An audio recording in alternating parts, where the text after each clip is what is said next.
అందరికీ నమస్కారం. ఈరోజు మనం చెప్పుకోబోయే కథ నన్ను పెళ్లి చేసుకుంటావా మొదటి భాగం. కథలోకి వెళ్ళబోయే ముందు మీరు కనుక మన ఛానల్ని ఫస్ట్ టైం చూస్తున్నట్లయితే తప్పకుండా మన ఛానల్ని లైక్ చేయండి, షేర్ చేయండి, సబ్స్క్రైబ్ చేయండి, బెల్ ఐకాన్ క్లిక్ చేసి ఆల్ అనే బటన్ని ప్రెస్ చేయడం మర్చిపోకండి. నిన్న చాలామంది రిపీటెడ్ స్టోరీ పెట్టాను అన్నారు. దానికి రీజన్స్ రెండు. ఒకటి, చాలామంది ఒక పార్ట్ విన్న తర్వాత రెండో పార్ట్ మిస్ అయిపోతున్నామని, ఛానల్ సబ్స్క్రైబ్ చేసుకోకో, లైక్ చేసుకోకో, మిస్ అయిపోతున్నామని, రెండో పార్ట్ ఎక్కడ ఉంది అని కమెంట్స్ పెడుతున్నారు. అందుకని పూర్తి కథ అని పెట్టాను నిన్న నేను. అలాగే రెండో విషయం ఏంటంటే, ఈ ఎండలకి, ఈ సమ్మర్లో, దట్టు ఈ మే నెలలో తట్టుకోలేనంత ఈ ఎండలకి నాకు మైగ్రేన్ ఉంది. బాగా హెడ్ఏక్ రావడం వల్ల నేను అస్సలు ఎంత ట్రై చేసినా నేను స్టోరీస్ చెప్పలేకపోయానండి. అందుకోసం అని చెప్పి ఎటు చాలామంది వ్యూవర్స్ సెకండ్ పార్ట్ ఎక్కడికి వెళ్ళింది, స్టోరీ మిస్ అయిపోయాము, ఫస్ట్ పార్ట్ విన్నాం, కొంతమంది సెకండ్ పార్ట్ విన్నాం, ఫస్ట్ పార్ట్ ఎక్కడుందని తెలియని వాళ్ళంతా అంతకుముందు కమెంట్స్ పెట్టారు. అందుకనే కథని రీఅప్లోడ్ చేయడం జరిగింది. మీరు మన ఛానల్లో వస్తున్న ప్రతి కథని చూసి ఎంకరేజ్ చేస్తున్నందుకు మీకు మనస్ఫూర్తిగా ధన్యవాదాలు.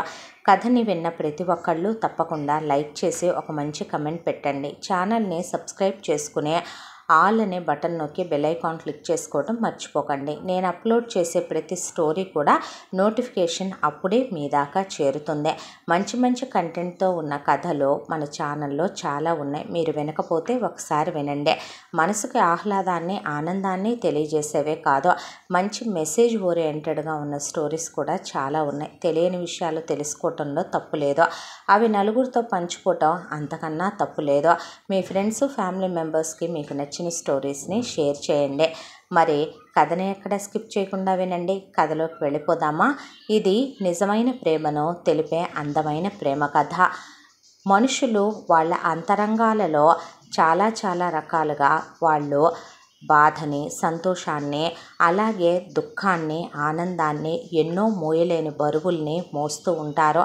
ఎవరి అంతరంగం ఏంటో తెలుసుకోకుండా ఎవరికి వాళ్ళు బ్రతికేసే ఒక కుటుంబాన్ని ఒక దగ్గరికి చేర్చి వాళ్ళల్లో వాళ్ళకి తెలియని ఎన్నో విషయాల్ని వాళ్ళకి అలాగే మనకి కూడా తెలియజెప్పే కథ ఇదే. ఫస్ట్ పార్ట్ బాగుంటుంది, సెకండ్ పార్ట్ ఇంకా బాగుంటుంది. మిస్ అవ్వకుండా రెండు భాగాలు పూర్తిగా వినండి. అప్లోడ్ చేస్తాను. మరి కథలోకి వెళ్ళిపోదామా? మహాలక్ష్మి కోటేశ్వరరావుల కొడుకు ప్రతాపవర్మ. ఆయనకి యుక్త వయసు వచ్చేంత వరకు కూడా ఎంతో గౌరవం, మర్యాదలు, సంస్కారం నేర్పించారు అమ్మా నాన్నలు. కోటేశ్వరరావు, మహాలక్ష్మి వాళ్ళకి ఆ భగవంతుడి దయ వల్ల ఆస్తిపాస్తులు, స్థిరచరాస్తులకి ఏ లోటు లేదు. ప్రతాపవర్మ ఆయన ఆ రోజుల్లోనే ఫారెన్ వెళ్ళి పెద్ద చదువులు చదువుకొని వచ్చాడు. తిరిగి వచ్చిన కొడుకుని వ్యవసాయం చేయమనమని అంత చదువు చదివిన బిడ్డని ఏమని అడుగుతారో? ఉన్న ఆడపిల్లల బాధ్యతలన్నీ అయిపోయినాయి. ఇక ఒక్కగానొక్క కొడుకు. అలాంటి కొడుకుని నువ్వు ఏ ఉద్యోగం చేసుకోవాలనుకుంటున్నావయ్యా? విదేశాలు మాత్రం తిరిగి వెళ్ళకు నాన్న అంటే, నాకెవరి కింద ఉద్యోగం చేయాలనే ఉద్దేశం లేదు నాన్నగారు, నేను వ్యాపారమే పెట్టుకుందాం అనుకుంటున్నాను అన్నాడు ప్రతాప్. ఆ మాటకి అలాగేనయ్యా, ఎంత కావాలో చెప్పు అని అడిగారు అమ్మా నాన్నలు. నాకు ఇంత రొక్కం కావాలి అని అడిగి అమ్మా నాన్నల దగ్గర డబ్బు తీసుకొని ఆయన వ్యాపారం పెట్టాడు. ఆయన కష్టానికి ఫలితమో, ఆయన చెమటని చిందించి కష్టపడటమో, నలుగురితో బాగుండటమో, నలుగురిని కలుపుకుంటూ వెళ్ళటమో, ఆయన తెలివితేటలే పెట్టుబడిగా పెట్టటమో, ఏదేమైతేనేమే పట్టిందల్లా బంగారమై వ్యాపారంలో మంచి సక్సెస్ చూశాడు. ఆయన నిలదొక్కున్నాడు. చాలామందికి కొడుకు చేతి మీదుగా అన్నం పెడుతున్నాడని, జీవనోపాధి దొరికిందని, మనం బాగుంటే కాదు మనతో పాటు నలుగురు బాగుండాలని మహాలక్ష్మి, కోటేశ్వరరావు ప్రతాప్కి చెప్పేవాళ్ళు. ఆయన బుద్ధి కూడా అలాంటిదే. ఆయన దగ్గర పనిచేసేటటువంటి వర్కర్స్ని, స్టాఫ్ని ఆయన చాలా బాగా చూస్తాడు. వాళ్ళకి ఎప్పటికప్పుడు హైకులని, బోనస్లని, అలాగే వాళ్ళకి పండుగకి అవని ఇవనే, ఇక బట్టలకి ప్రతి సంవత్సరం వాళ్ళ కుటుంబానికి ఇంత డబ్బుని శాంక్షన్ చేయటం అనే, ఒక ఉద్యోగస్తుడికి జీతం మాత్రమే కాకుండా ఉండే అవసరాలు వాళ్ళకి ఇల్లు. ఆయనే క్వార్టర్స్ కట్టించి క్వార్టర్స్గా వర్కర్స్కి ఇవ్వటం, రిటైర్మెంట్ తర్వాత కూడా కూడా ప్రైవేట్ ఆర్గనైజేషన్స్లో ప్లానింగ్లు ఉండవు, కానీ పిఎఫ్లతో పాటు రిటైర్మెంట్ ప్లానింగ్స్, మ్యూచువల్స్ అన్నీ కూడా ఏర్పాటు చేశాడు. అలాంటి మంచి ఆర్గనైజేషన్లో ఉద్యోగం దొరకటమే కష్టమైతే మానేవాళ్ళు ఎవరుంటారు? ఇక ప్రతాపవర్మకు పెళ్లి చేయాలనుకున్నారు. ఎవరినైనా ప్రేమించావా, ఇష్టపడ్డావా అని అడిగారు మహాలక్ష్మి కోటేశ్వరరావు. లేదు అని చెప్పాడు. ప్రతాపవర్మకి చిన్నప్పటి నుంచి పెళ్ళంటే చాలా ఎక్స్పెక్టేషన్స్ ఉంటాయి ఆయనకి. ఆయన చాలా ఎక్స్పెక్టేషన్స్ అన్నీ కూడా ఒక 4-5 పుస్తకాల్లో రాసి పెట్టుకున్నాడు. రాబోయే భార్య గురించే, ఆయన జీవిత భాగస్వామి గురించే, ఆయన జీవితం ఎలా ఉండాలి అనే దాని గురించే. అమ్మాయిలే కాదు, అబ్బాయిలు కూడా వాళ్ళ జీవితం గురించే ఆశపడతారు కదా. అలాగే ఆయన ఎవరిని ప్రేమించలేదు అన్నాడని చెప్పి వాళ్ళే కోటేశ్వరరావుకి దూరపు బంధువైన ఒక ఆయనకి తెలిసిన ఒకళ్ళ కూతురుంది. అమ్మాయి పేరు భారతి. అమ్మాయి ఇంటర్మీడియట్ వరకు చదువుకుంది, చూడడానికి బాగుంటుంది అని చెప్తే సరేనని చెప్పి కొడుకు పెళ్లి చూపులకు రాయ్యా అని చెప్పి తీసుకెళ్లారు. వంచిన తల ఎత్తలేదు భారతి. ఆ తర్వాత భారతికి ప్రతాపవర్మకి వివాహం జరిగిపోయింది. కొడుకు కోడల చేత సిటీలో కాపురం ఎటు ఉంటున్నాడు కాబట్టి కొడుకు పెట్టించేసి వాళ్ళు పల్లెటూరులో పొలాలు, పాడి పంట చూసుకోవటానికి వెళ్ళిపోయారు. ఆ తర్వాత భారతికి ప్రతాపవర్మకి కాలచక్ర భ్రమణంలో రోజులు గడిచిపోతూ 3 పిల్లలు పుట్టుకొచ్చారు. అందులో ముందుగా పుట్టిందే అమ్మాయి. పాప పేరు జగతి అని పెట్టుకున్నారు. ఆ తర్వాత ఒక కొడుకు విశ్వ, ఆ తర్వాత ఒక కొడుకు పృథ్వీ. పిల్లలు ముగ్గురికి కూడా ఒక్కొక్కళ్ళకి 3 సంవత్సరాల గ్యాపులున్నాయి. ఆఖరివాడు పృథ్వీకి ఒక 7 సంవత్సరాల వయసు ఉన్నప్పుడు అనుకుంటాను ప్రతాపవర్మ జీవితంలోకి మరొక ఆవిడ ప్రవేశించింది. ఆవిడ పేరు రమ. ఇక అత్తామామల్ని పిలిచి భారతి కన్నీళ్లు పెట్టుకొని, ఇలా మీ అబ్బాయి అక్రమ సంబంధం పెట్టుకున్నారు, నా జీవితం నాశనం అయిపోయింది, నా జీవితం నిప్పుల్లో తోసేశారు, నా బ్రతుకు బుగ్గిపాలైపోయింది, నేను ఆయనకి ఏమి ఇవ్వట్లేదని ఏం తక్కువ చేశానని ఆయన ఇలా చేయటానికి అని చెప్పి బోడుమని ఏడ్చి, నేను పిల్లలతో సహా బావిలో దూకుతా, ఈట్లో దూకుతా, కాలువలో దూకుతా, రైలు కింద పడతా, ఊరేసి సస్తా, విషం దాగుతా అని నానా గొడవ చేసిందే. అయితే మహాలక్ష్మి కోటేశ్వరరావు దాంతో ప్రతాపవర్మని లాగి చెంప మీద కొట్టారు తల్లిదండ్రులు. ఏం పనిరా ఇది అన్న తర్వాత, నేను మీరు ఏదైనా అడగండి, ఇవ్వటానికి సిద్ధంగా ఉన్నాను, కానీ రమని వదిలిపెట్టమని మీరు అడిగినా నేను వదలలేను తననే అంటే, మరి కోడల్ని ఏం చేయమంటావు? తనకేమీ నేను అన్యాయం చేస్తాననలేదే, పిల్లల్నేమి అవ్వమంటావు? నేను పిల్లల్నేమీ అవ్వమనమని అనలేదే, నేనేమీ రమకి తాళి కట్టలేదు, కడతానని చెప్పలేదు, తను తాళి ఆశించి నా జీవితంలోకి రాలేదు. అలాగే నేను భారతి స్థానాన్ని రమకిచ్చే ఎప్పుడూ నలుగురిలోకి తనని తీసుకువెళ్తానని నేను చెప్పలేదు. అయితే వీటన్నిటితో పాటు ఇంకో పని కూడా చెయ్యి. ఏంటమ్మా అంటే, బలవంతంగా వీళ్ళు ఆ రమ్మని పిలిపించి పిల్లలు లేకుండా శాశ్వతంగా ఆవిడకి ఆపరేషన్ చేయించేశారు. ఇప్పుడు ఇహ పిల్లలు కూడా కనటానికి వీలు లేదు. కోడలు తనకి తన పిల్లలకి మాత్రమే ఈ ఆస్తిపాస్తులు దక్కాలి అనుకుంటోంది. నీ ప్రేమ పూర్తిగా తనకే దక్కాలనేది తన కోరిక. నువ్వు మారతావనే అనుకుంటున్నావు. అంటే నేనెవరికి ఏ అన్యాయం చేయాలనుకోవట్లేదు, కాకపోతే రమ మాత్రం నా జీవితంలోంచి వెళ్ళదు. అయితే నన్ను ముట్టుకొని అంటున్నారా అత్తయ్య మీ అబ్బాయి అంటే, కోడలు ఒంటి మీద కూడా చెయ్యి రోజు అని చెప్పి వాళ్ళు అక్కడి నుంచి వెళ్ళిపోయారు. ఆ తర్వాత కాలచక్ర భ్రమణంలో మహాలక్ష్మి కోటేశ్వరరావు కాలం చేశారు. ఆ తర్వాత భారతి ప్రతాపవర్మ ప్రతిరోజు సాయంత్రం ఆఫీస్ అయిపోగానే రమ దగ్గరికి వెళతాడు. రమ దగ్గరికి వెళ్ళి రాత్రి 10 గంటలకు ఇంటికి వస్తాడు. ఇంటికి వచ్చిన తర్వాత భారతి ఒంటి మీద చేయేస్తాడు, కాపురం చేస్తాడు. ఒక్కొక్క రోజు ఆయన మనసు బాగాలేదని చెప్పి ఒక్కడే ప్రశాంతంగా టీవీ చూసుకుంటూ కూర్చోవటమో, లేదంటే పై గదిలోకి వెళ్ళి ఆయన ఒక్కడే బుక్ చదువుకుంటూ కూర్చోవటమో ఆయనకు అలవాటు. ఎక్కువ మౌనంగా ఉంటాడు ఆయన ఇంట్లో. భారతి ఇక పిల్లలు ముగ్గురిని దగ్గర కూర్చోబెట్టుకొని, మీ నాన్న నా జీవితం నాశనం చేసేసాడు, నా జీవితం అన్యాయం చేసేసాడు, నా జీవితంలో నిప్పులు పోసాడు, మీ నాన్న జీవితంలో మరొక ఆడదుంది, దాని పేరు ఇది, దాని ఫోటో ఇది, దాన్ని ఫలానా ఏరియాలో ఫలానా ఇంటి నెంబర్లో ఫలానా ఇంట్లో పెట్టి దాంతో కాపురం వెలగబెడుతున్నాడు, నా బ్రతుకులో ఏ సుఖము లేకుండా పోయింది, ఏ సంతోషము లేకుండా పోయిందని ప్రతిరోజు పిల్లల్ని కూర్చోబెట్టుకొని చెప్పి వలా వలా వలా వలా వలా వలా ఏడ్చేది. దానికి తోడు భారతి ఎప్పుడైతే ప్రతాపవర్మ జీవితంలోకి రమొచ్చిందో దాంతో ఆకాశంలోకి చూస్తూ కూర్చుని ఆలోచించుకోవటం, ఇల్లు పనివాళ్ళ మీద వదిలేయటం, పిల్లల బాధ్యతలు పనివాళ్ళ మీద వదిలేయటం, పిల్లల్ని పట్టించుకోపోవటం, ఇల్లు పట్టించుకోపోవటం, ఎప్పుడు చూసినా మొగుడు కోసం ఎదురు చూపులు, పెళ్లి ఫోటోలు చూసుకోవటం, మొగుడు ఫోటోలు చూసుకోవటం, దాంతోపాటు మొగుడు ఎప్పుడు వస్తాడా అని చెప్పి ఎదురు చూడటం, మొగుడికి ఫోన్ చేసి ఈరోజు ఎన్ని గంటలకు వస్తారు అని ఆయన్ని అడగటం, అలాగే ఇక దేవుడి దగ్గర కూర్చునే 24 గంటలు మొగుడు పూర్తిగా తనకే దక్కాలని, పూర్తిగా సవతిని వదిలేయాలని, తనతోనే ఉండాలని, ఇక పిల్లల పెంపకం గురించి బాధ్యతల గురించి ఒక తల్లిగా తను నిర్వర్తించాల్సిన బాధ్యతల్ని వదిలేసింది భారతే. ఆ తర్వాత కాలచక్ర ప్రవాహంలో పిల్లలు పెరిగి పెద్దవాళ్ళు అవటం మొదలుపెట్టారు. అమ్మాయి మొట్టమొదటగా ఓణీల ఫంక్షన్లు అవి చేయాలి అంటే మహాలక్ష్మి వాళ్ళు ఉండగానే ఆ ఓణీల ఫంక్షన్ కాస్త పిల్లకి పూర్తి అయిపోయింది. పిల్ల నానమ్మ తాతయ్య ఉండగానే పెద్ద మనిషి ఫంక్షన్లు కూడా పూర్తి అయిపోయినాయి.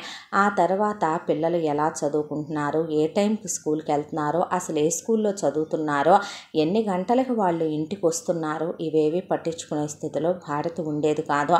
అయితే ఒక్కటే కూర్చొని ఆలోచించుకునేది, లేదా గదిలో ఉండేది, లేదా దేవుడి పూజ గదిలో కూర్చొని ఉండేది, లేదా ఒక్కటే బయటికి వెళ్ళి బయట గంటల సేపు గుళ్ళల్లో కూర్చోవటం, లేదంటే కనుక మనసు బాగున్నప్పుడు ఏం కొంటుందో ఎంత కొంటుందో తెలియనంత షాపింగు, ఏం తింటుందో ఎంత తింటుందో తెలియనంత తిండి తినడం భారతికి అలవాటు. ఇలా రోజులు గడిచిపోతూ అమ్మాయిది ఎంటెక్ వరకు చదువు కంప్లీట్ అయిపోయింది. ఆ తర్వాత ఏ కారణానో తెలియదు కానీ పిల్ల గదిలో నుంచి బయటికి రాకుండా 4 గోడల మధ్య గదిలో తలుపేసేసుకొని గదిలో తనకు తానే ఏదో శిక్ష విధించుకున్న ఖైదీలాగా గదిలో ఉండిపోవటం మొదలుపెట్టింది. ఆ తర్వాత పెద్దవాడు విశ్వ తన 10th క్లాస్ దగ్గర నుంచే విచ్చలవిడిగా తాగుడుకు అలవాటైపోయాడు. ఆ తాగుడు కూడా ఒక పెగ్గో 2 పెగ్గులో కాదు, రోజు అసలు ఒక మనిషి కాన్షియస్లో లేకుండా ఉండేంత తాగి తను గదిలో పడిపోవటం మొదలుపెట్టాడు తలుపులు మూసేసుకొని. అలాగే తాగుళ్ళలోనే అలా కాలేజీకి వెళ్ళి రావటం, చదువుకోవటంతో విశ్వది కూడా MBA అయిపోయింది. ఇక పూర్తిగా ఇంటికే పరిమితం అయిపోయి తన గదికే పరిమితం అయిపోయాడు విశ్వ. ఇంత దాంట్లో కూడా ఇక ప్రతాపవర్మ పిల్లల్ని పెంచేది ఇంతేనా అంటే, నాకు మొగుడిని చూసుకోవటమే రాదు, పిల్లల్ని పెంచడం ఏం చేతవులేండి అని భారతే అక్కడి నుంచి వెళ్ళిపోయేది. ఇక ఆఖరివాడు పృథ్వీ ఒక వయసు వచ్చిన దగ్గర నుంచే అమ్మాయిల్ని ఫ్లర్టింగ్ చేయడంలో మాస్టర్స్ని మించిపోయి చేశాడు. అమ్మాయిలతో ఇక తను బాగా క్లోజ్ అవటం, అమ్మాయిలతో ప్రతి ఒక్కళ్ళతో 1 నైట్ స్టాండ్లు, ఫిజికల్ రిలేషన్లు, దానికి తోడు తాగుడు, సిగరెట్లు అన్నీ ఉండాల్సినటువంటి సుగుణాలన్నీ ఉన్నాయి. పృథ్వీది కూడా MBA కంప్లీట్ అయిపోయింది. విశ్వ వచ్చి చూసుకుంటాడు అన్న ప్రతాపవర్మ ఆశ కొట్టి తిట్టి నయానా భయానా చెప్పి ఆయన ఆశలు కాస్త అణగారిపోయి విశ్వ రాలేని పరిస్థితుల్లోకి వెళ్ళిపోయాడు. జగతికి పెళ్లి చేద్దామంటే నాకే పెళ్ళి వద్దని పెద్దగా అరిచి కేకలు వేసి గదిలోకి వెళ్ళి తలుపులు మూసేసుకుంటుంటే డాక్టర్లను పిలిచి చూపిస్తే వాళ్ళు ఏదో మందులు ఇచ్చేవాళ్ళు, పనోళ్ళు ఏదో వీళ్ళకి అన్నం పెట్టి ఆ మందులు వేసి పడుకోబెట్టామంటే సర్లే అనేది భారతే. ఇక ఆఖరివాడు పృథ్వీ బయటికి ఎప్పుడు వెళ్తాడో తెలియదు, ఎప్పుడు వస్తాడో తెలియదు, ఎంత డబ్బు ఖర్చు పెడతాడో తెలియదు, ఎక్కడుంటాడో తెలియదు, పబ్బుల్లో ఉంటాడా, అమ్మాయిలతో క్లబ్బుల్లో ఉంటాడా, హోటల్ రూముల్లో ఉంటాడా, గెస్ట్ హౌస్లో ఉంటాడా, అవుట్ హౌస్లో ఉంటాడా, అసలు ఆయనకి ఏమీ తెలిసేది కాదు. ఒక రోజున ఏంట్రా ఇదంతా, ఈ గాలి తిరుగుళ్ళేంటి అని అడిగితే, నువ్వు నన్ను అలాంటివి క్వశ్చన్ చేయకూడదేమో, అమ్మ ఉన్నప్పుడే అమ్మ ఏం తక్కువ చేసిందని నీ కుంపుడు గత్తెలు కావాల్సి వచ్చారో, నేను ఒక్కళ్ళతోనేరా జీవితంలో ఏం చేసినా, పెద్ద తేడా ఏముంది? నువ్వు ఒకళ్ళతో చేసినా నేను 100 మందితో చేసినా రెండు ఒకటే కదా. పైగా నువ్వు ఇంట్లో భార్య నీకు అన్ని సుఖాలు ఇవ్వగలిగి ఆరోగ్యంగా ఉన్నావని పెట్టుకొని చేసావు. నాకేం పెళ్ళవలేదే, నేను లైఫ్ని ఎంజాయ్ చేస్తున్నాను, అదేం తప్పు కాదే అని అడిగితే ఆయన తిప్పి చెయ్యెత్తేశాడు పృథ్వీ.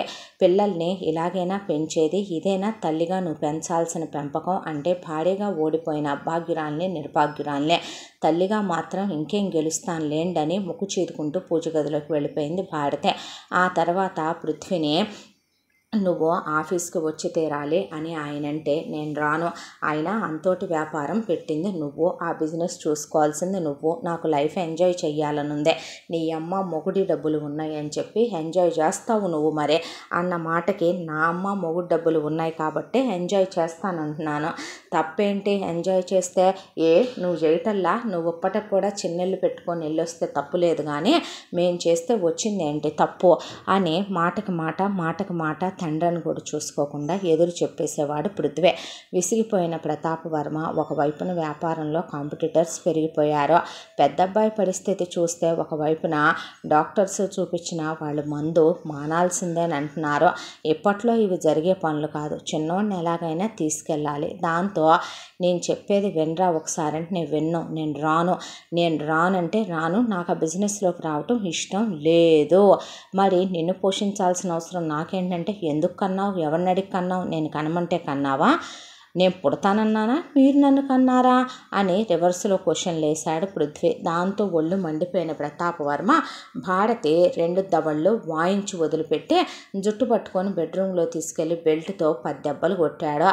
దాంతో బయట నుంచి తలుపులు ఎగిరెగిరి తన్ని పృథ్వీ, అమ్మనెందుకు కొడతావు, అమ్మ మీద ఎందుకు చేయి చేసుకుంటావు, అమ్మనెందుకు నువ్వు తిడుతున్నావు అంటే అది నా పెళ్ళాం, దాని మెళ్ళలో తాళి కట్టింది నేనేగా, దాంతో కాపురం చేస్తే నాకే కదే వీళ్ళు ముగ్గురు పుట్టారు, నేనే కదరా మీ ముగ్గురికి జన్మనిచ్చిందే.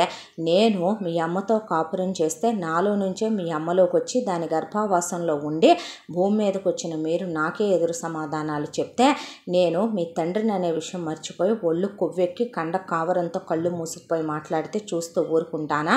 అయినా అది నా పెళ్ళాం, కొట్టుకుంటా తిట్టుకుంటాను, నువ్వెవడవే మాట్లాడటానికి, నువ్వు ఆఫీస్కి రానన్నావు కదా, పిల్లల్ని పెంచడం దాని చేతకాకేగా, నువ్వు అడిగినంత డబ్బులు ఇచ్చి విచ్చలవిడిగా నిన్ను ఊడి మీద కచ్చుపోసిన ఆంబోతుల, సారీ గాలి వెదవల, మెయిల్ ప్రాస్టిట్యూట్లా, వెరీ సారీ, ఒక కాల్ బాయ్ లాగా రెడ్ కర్చీఫ్ కట్టి ఊరి మీద కుదిలింది, ఇది పనికి మాలింది అని ఆయన కొట్టేసరికి నువ్వు ముందు అమ్మను కొడతాం ఆపుతావా, ఆపవా, నీకు చెప్పా ఇది మా ఇద్దరికి సంబంధించిన విషయం, నువ్వు కలగజేసుకుంటే నీ తలకాయ పగలగొడతానన్నాడు ప్రతాప్ వర్మ. సరే ఆఫీస్కి వస్తాను, నువ్వు అమ్మని ఏమి అనకు అన్నాడు పృథ్వీ. ఎప్పటి నుంచి వస్తావు అన్న తర్వాత వస్తానులే నెక్స్ట్ మంత్ నుంచి, లేదుగా ఈరోజు 27, నువ్వు ఏ గాలి తిరుగుళ్ళు తిరిగి ఏం చేసుకుంటావో 31st వరకు చేసుకొని 1వ తారీఖు నుంచి నువ్వు రావాలి. వచ్చిన తర్వాత నీ ఇష్టం వచ్చినప్పుడు నువ్వు ఆఫీసులో 1 గంట అరగంట ఉండి వెళతానంటే కుదరదు, పని నేర్పిస్తారు అక్కడ ఉన్నటువంటి పిఏ కేశవరావు గారు, నేను నేర్పిస్తాను, నువ్వు హార్డ్వేర్ సెక్షన్ చూసుకోలేవు, మిషనరీస్ హార్డ్వేర్ సెక్షన్ అంతా నేను చూసుకుంటా, నువ్వు ఏసీ క్యాబిన్లో కూర్చొని బిజినెస్ నేర్చుకుని మిగతావన్నీ కాంట్రాక్ట్స్ అవన్నీ కూడా నువ్వు చూసుకోవాల్సి వస్తుంది, అర్థమైందా చెప్పింది నీకు అన్న తర్వాత అంటే ఏంటి, ఏమీ లేదు, మార్నింగ్ 9 నుంచి ఈవినింగ్ 6 వరకు ఆఫీసులో నుంచి కదిలితే ఇక్కడ మీ అమ్మకి పగిలిపోతాయి దవడలని చెప్తున్నాను నేను అన్నాడు ప్రతాప్ వర్మ. అంటే ఏంటి, నువ్వు ఇలాంటి రూల్స్ రెగ్యులేషన్స్ పెడితే నేను అస్సలు రాను. సరే రాకు, నీ కొడుకు ఎటు ఆఫీస్కి రాడంట, నేను రూల్స్ రెగ్యులేషన్స్ పెడుతున్నానంట, ఇప్పుడు దాకా రోజు రాత్రి 9-10 కొంపకొస్తున్నాను, ఇహ నుంచి నేను అది కూడా రాను, నాకు విలువ లేనప్పుడు గౌరవం లేనప్పుడు నువ్వు ఆల్రెడీ నీ కూతురు ఎందుకు గదిలో తలుపులు వేసుకుంటుందో నీకు తెలియదు, అది గదిలోకి వెళ్ళి తలుపులు వేసేసుకొని సంవత్సరాలు అయిపోయింది, ఇప్పటికే నీ పెద్ద కొడుకు తప్పతాగి పడిపోయి వ్యాపారం చూసుకొని తండ్రి తర్వాత తండ్రి అవ్వాల్సిన వాడు వాడిందుకు అలా తయారయ్యాడు, నీ దగ్గర సమాధానం ఉండదు, ఇప్పుడు నీ చిన్న కొడుకు కూడా రానంటున్నాడు, కాబట్టి నా మాటకి విలువ లెక్క లేనప్పుడు నేను మాత్రం ఇక్కడికి రావాల్సిన అవసరం ఏంటి, ఇహ నుంచి నేను రమ్మ వాళ్ళ ఇంట్లోనే ఉంటాను, నీకు ప్రతి నెల డబ్బేగా కావాల్సిందే, అది నేను పంపించేస్తానులే సరిపోతుంది అన్నాడు ఆయన.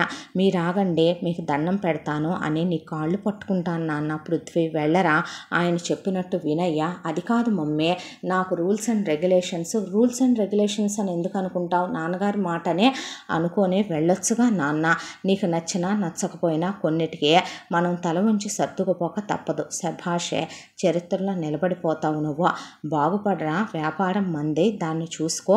ఆ వ్యాపారాన్ని నువ్వు పడిపోకుండా చూసుకోవాల్సిన బాధ్యత నీది. కాంపిటీటర్స్ ఉన్నారని చెప్పాల్సింది పోయి చాలా బాగా చెప్పావు. ఏదో తప్పక నీ కొడుకునే నేను కాళ్ళు చేతులు కట్టేసి పొద్దున్న 9 దగ్గర సాయంత్రం 6 దాకా ఉంచినప్పుడు ఎంత బాగా నీతులు చెప్పావే అన్నాడు ప్రతాపవర్మ. ఏదైతే ఏమైంది, వస్తానన్నాడు కదండే, మీరు మాత్రం రోజు ఇంటికి రావాలి చెప్తున్నాను అనేసరికి అక్కడి నుంచి ఆయన ఏం మాట్లాడకుండా వెధవ జన్మ అనేసి అక్కడి నుంచి వెళ్ళిపోయాడు. ఆ తర్వాత పృథ్వీ ఆఫీస్కి వెళ్ళటం మొదలుపెట్టాడు. ఎక్కడ కొడుకు చిన్నతనం, హార్డ్వేర్ సెక్షన్స్ అవన్నీ మేదేస్తే చేయలేడునని చాలా వరకు బాధ్యత ఆయనే తీసుకునేవాడు. పృథ్వీకి అస్సలు ఇంట్రెస్ట్ ఉండేది కాదు ఆఫీస్ వర్క్ మీద. అందంగా ఉన్నటువంటి బాస్ వచ్చి ఎండీలా కూర్చున్నాడు. ఇక పెద్ద ఆయన ఎండీని చేసేసాడు కొడుకుని రాగానే. దాంతో మామూలుగానే కాలేజీల్లో ఉన్నప్పుడే పృథ్వీతో విచ్చలవిడిగా అమ్మాయిలు తిరిగేసేవాళ్ళు. అలాంటిది ఆఫీసులో వదిలేస్తారా? ఇక ఆఫీసులో కింద పనిచేసే వాళ్ళ దగ్గర నుంచి ఆల్మోస్ట్ ఒక 10% అమ్మాయిల్ని తీసేస్తే అందులో కొంతమంది పెళ్ళిళ్ళు అయిన వాళ్ళు కాని వాళ్ళను కూడా తీసి పక్కన పెడితే ఇక మిగతా 90% అమ్మాయిలు మాత్రం పృథ్వీని తీసుకుని సినిమాలకి, షికార్లకి, ట్రిప్పులకి, పెళ్ళిళ్ళు అయిన వాళ్ళు కూడా ఇళ్లకు పిలిపించుకోవటం, హోటల్ రూములకి వెళ్ళటం, వాళ్ళకి డబ్బులు కట్టల రూపంలో వాళ్ళ అకౌంట్లలోకి వెళ్ళిపోవటం, ఇవన్నీ జరిగిపోతూ ఉంటే కేశవరావు గారు ఒకరోజు ఈ విషయాన్ని ప్రతాపవర్మ దృష్టికి తీసుకొచ్చాడు. ఆయన ప్రతాపవర్మ గారు అలా బిజినెస్ పెట్టినప్పటి నుంచి పిఏగా వర్క్ చేస్తున్న వ్యక్తి. చాలా నిజాయితీపరుడు, చాలా గొప్పోడు, చాలా మంచోడు, మంచి ఫ్యామిలీలో పుట్టే బతికి చెడ్డ మనుషులు వాళ్ళు. ఆయనలో ఆ నిజాయితీ మాత్రం ఇప్పటికి కూడా పోలేదు. సార్, మీతో విషయం చెప్పాలి అని కేశవరావు గారు అంటే, చెప్పండి కేశవరావు గారు, నా దగ్గర మీకేంటి అన్న మాటకి బాబు పెడతలో పట్టిపోతున్నాడండి. ఆఫీస్లో ఆల్మోస్ట్ ఒక 10% అమ్మాయిల్ని, అందులోనూ వాళ్ళు చూడటానికి బాగోని వాళ్ళు, పెళ్ళిళ్ళు అయిపోయిన వాళ్ళు, పిల్లలు కలిగిన వాళ్ళు, నడివయసు వాళ్ళని వదిలేస్తే మిగతా 90% అమ్మాయిలతో అబ్బాయే ఆ సంబంధాలే పెట్టుకొని వాళ్ళతో తిరుగుతున్నాడు. ఆఫీసులో నుంచి డబ్బు నీళ్ళలా ఖర్చు అయిపోతుంది. ఎంత వెళ్తుందో ఏంటో కూడా బయటికి తెలియకుండా వాళ్ళ అకౌంట్లలోకి ట్రాన్స్ఫర్లు అయిపోతున్నాయి సార్. ఇలాగే అయితే కనుక ప్రాబ్లం అయిపోతుందండి. అదే కాక ఆఫీస్ వర్క్ సరిగ్గా నడవట్లేదు. బాబు అస్సలు కాన్సన్ట్రేషన్ పెట్టట్లేదు. మీరు కంప్లీట్గా హార్డ్వేర్ చూసుకుంటున్నారు, బాబునే అటు సైడ్ ఆఫీస్ వర్క్ చూసుకోమని మీరు అప్పచెప్తే ఒక 30% ఎఫర్ట్ కూడా బాబు పెట్టట్లేదు సార్ అని చెప్పి కేశవరావు గారు చెప్పాడు. దాంతో ఇక నుంచి వీడికి కూడా అందరికి ఇచ్చినట్టే శాలరీయే ఇవ్వండి ప్రతి నెల అన్నాడు ప్రతాపవర్మ. ఆ మాటకి సరేనని కేశవరావు అంటే, వాట్ యు మీన్, నాకు శాలరీ బేస్ ఇవ్వటం ఏంటి? నువ్వు పని నేర్చుకున్నావా? నీకు ఇప్పుడు ఈ కాంట్రాక్ట్కి టెండర్ వేయాలి, ఎంతకు వేయాలి, ఎలా మాట్లాడాలి, కాంపిటీటర్స్ ఇలా మనకి పాట పాడటానికి ఒక ప్రాపర్టీ విషయంలో వస్తారు, ఎంతకు పాడాలి మనం, అలాగే మనం ఈ రోడ్ కాంట్రాక్ట్ తీసుకుంటున్నాం, దేనికి ఏమేం కావాలి, ఎంత ఖర్చు అవుతాయి, దానికి ఏ మెటీరియల్ వాడతాం, వీటన్నిటి గురించి ఒకసారి నువ్వు నాకు చెప్పు, ఎక్స్ప్లెనేషన్ ఇవ్వు, వింటాను. ఎందుకు చెప్పాలి, నేను నీకు ఇన్ని రిస్ట్రిక్షన్స్ పెడితే నేను అస్సలు విన్నా. అంటే నెలకి ఎంత కావాలి బాబు నీకు? నేను అడిగినంత కావాలి. అడిగినంత అంటే ఎంత? నెలకి లక్షల్లోనా? లెక్కలేనంత. నీ జీతం 2 లక్షల రూపాయలు. ఆ 2 లక్షలకు మించి పెళ్లి కాని నీకు ఏం ఖర్చులు ఉంటాయి. నాకు నచ్చిన వాళ్ళతో తిరగాలి, నచ్చిన వాళ్ళతో లైఫ్ ఎంజాయ్ చేయాలి అంటే ఉంటాయి. నిన్న మానమని నేను ఆఫీస్కి వచ్చినప్పుడే చెప్పాను. మరి నువ్వెందుకు మానలేదో? మేము ముగ్గురం పుట్టిన తర్వాత అమ్మున్నప్పుడు నువ్వు ఎందుకు వెళ్ళావు రమ దగ్గరికి? ఎందుకు రోజు ఇప్పటికీ వెళుతున్నావు? నువ్వు మానేసి అప్పుడు కదా పక్కన వాళ్ళకి చెప్పాలి. నువ్వు మానకుండా మాకు చెప్పటం ఏంటి? నువ్వు మానినా మానకపోయినా నేను మాత్రం మానను. నాకు నెలకే 10 to 15 lakhs కావాల్సిందే, ఇవ్వకపోతే మర్యాదగా ఉండదు అన్నాడు పృథ్వీ. అన్న తర్వాత కేశవరావు ఏం మాట్లాడాలో అర్థం కాక నుంచుంటే ఒకవైపు ప్రతాప్ వర్మ నేను అస్సలు అంత ఇచ్చే పని లేదు, నెలకు 5 లక్షలు ఇవ్వండి అని అక్కడి నుంచి వెళ్ళిపోయాడు ఆయన. వెళ్ళిపోయిన తర్వాత ఇక చెక్ పవర్ దగ్గర నుంచి అన్ని రకాల యాక్సెస్లు భారతికి కూడా ఉంటాయి. ఆయన 5 లక్షలు ఇస్తానన్నాడు కదా, మిగతా 10 భారతి కవర్ చేసేది కొడుక్కే. ఇలా లైఫ్ని ఓ రేంజ్లో ఎంజాయ్ చేస్తూ ఇక ఒక్క భోజనంలో ఒక కూర రోజు తింటే బోరుగా ఉంటుంది, చూసిన సినిమానే చూస్తే బోర్ అయిపోతారు అని తనే ఏవేవో ముతక సామెతలు చెప్పుకుంటూ రోజుకు ఆడదాంతో రోజుకు అమ్మాయితో తిరుగుతూ ఉండేవాడు పృథ్వీ. కాలచక్ర భ్రమణంలో ఇలా కొన్నాళ్ళ కాలం గడిచిపోయింది. ఆఫీసులో అప్పటి వరకు పిఏగా పనిచేసే ఒక అబ్బాయి అనుకోకుండా ఆ అబ్బాయికి పెళ్లి కుదరటం, పెళ్లి కుదిరిన తర్వాత వాళ్ళ అత్తమామలు ఆ అబ్బాయిని ఎంఎస్ చేయడానికి ఫారెన్ పంపించడంతో భార్యను తీసుకుని ఫారెన్ వెళ్ళిపోయాడు ఇక్కడ జాబ్ రిజైన్ చేసి. దాంతో ఆ జాబ్ ఖాళీ వచ్చింది. ఖాళీ వస్తే ఎంబీఏ చదివిన వాళ్ళు ఆ పిఏ పోస్ట్కి కావాలి అని కేశవరావు గారు మొత్తానికి యాడ్ ఇచ్చాడు ఉద్యోగం కోసం. చాలామంది వచ్చారు. కేశవరావు గారే ఇంటర్వ్యూ తీసుకున్నాడు. ఆయనకి ముందు భయం వేసింది. వచ్చిన వాళ్ళల్లో చాలామంది ఆడపిల్లలు ఉన్నారు. ఆ ఆడపిల్లల్లో ఆల్మోస్ట్ వచ్చింది 10 మంది. ఆ 10 మందిలో 8 మంది సేమ్ ఇంతకుముందు ఎలాగైతే గనక గాలికి తిరిగే రకాలు ఆఫీసులో విచ్చలవిడి రకాలు ఉన్నాయో అలాంటివే ఉన్నాయి. అయితే పిఏ పోస్టుకు ఉండేవాళ్ళు పర్సనల్గా కూడా వర్క్ చేయాలి కాబట్టి అలా ఉండే వాళ్ళని తీసుకోకూడదు అని ఆయనకు అనిపించింది. దట్టు తీసుకునేదే ఏ కోటేశ్వరరావు కిందకో లేదు ఏ ప్రతాపవర్మ కిందకో అంటే వేరే విషయం. ఆల్రెడీ ప్రతాపవర్మకి పిఏగా కేశవరావు గారు ఉన్నాడు. కర్మకి ఇప్పుడు తీసుకోవాల్సిందే పృథ్వీ కిందకే. పృథ్వీ కిందకి పిఏగా వర్క్ చేయటం అంటే వాళ్ళు ఒళ్ళు దగ్గర పెట్టుకొని ఉండాలి, లేదంటే కనుక ఏం జరగాలో అవి మొత్తం జరిగిపోతాయని ఆయన ముందు వచ్చిన 8 మంది అమ్మాయిల్ని కూడా ఒకళ్ళ తర్వాత ఒకళ్ళని ఇంటర్వ్యూ చేస్తే ఒక్కళ్ళని సాటిస్ఫైగా అనిపించలేదు. ఆ తర్వాత 9వ అమ్మాయి దగ్గరకు వస్తే ఆ అమ్మాయి నాకు పెళ్లి కుదిరేలా ఉందని, నేను పెళ్లి కుదిరితే మా ఆయన వద్దంటే జాబ్ చేయనని, చేయమంటే జాబ్ చేస్తానని, నేను ప్రెగ్నెంట్ అయితే గనక నాకు హెల్త్ ఇష్యూస్ ఎక్కువగా ఉంటాయని డాక్టర్ అన్నారని, నేను ఎప్పుడు మానేస్తానో నాకే తెలియదని, ఆ తర్వాత 100 ఆంక్షలు ఎదురు పెట్టింది. ఎప్పుడు ఎలా ఉంటుందో ఉద్యోగాల విషయాల్లో తెలియక తల పగిలిపోయి మేం పడి కొట్టుకుంటుంటే నీ ఇంట్లో సిచ్యువేషన్స్కి తగ్గట్టుగా ఆఫీసు నడవమంటే అది అవ్వదులే నాన్న అని చెప్పి దయచేయమన్నాడు కేశవరావు గారు. ఆ తర్వాత 10 మంది అబ్బాయిలు కూడా వచ్చారు. అయితే అబ్బాయిల్ని ఇంటర్వ్యూ చేసిన ఆయనకి వెధవ జీవితం అనిపించింది.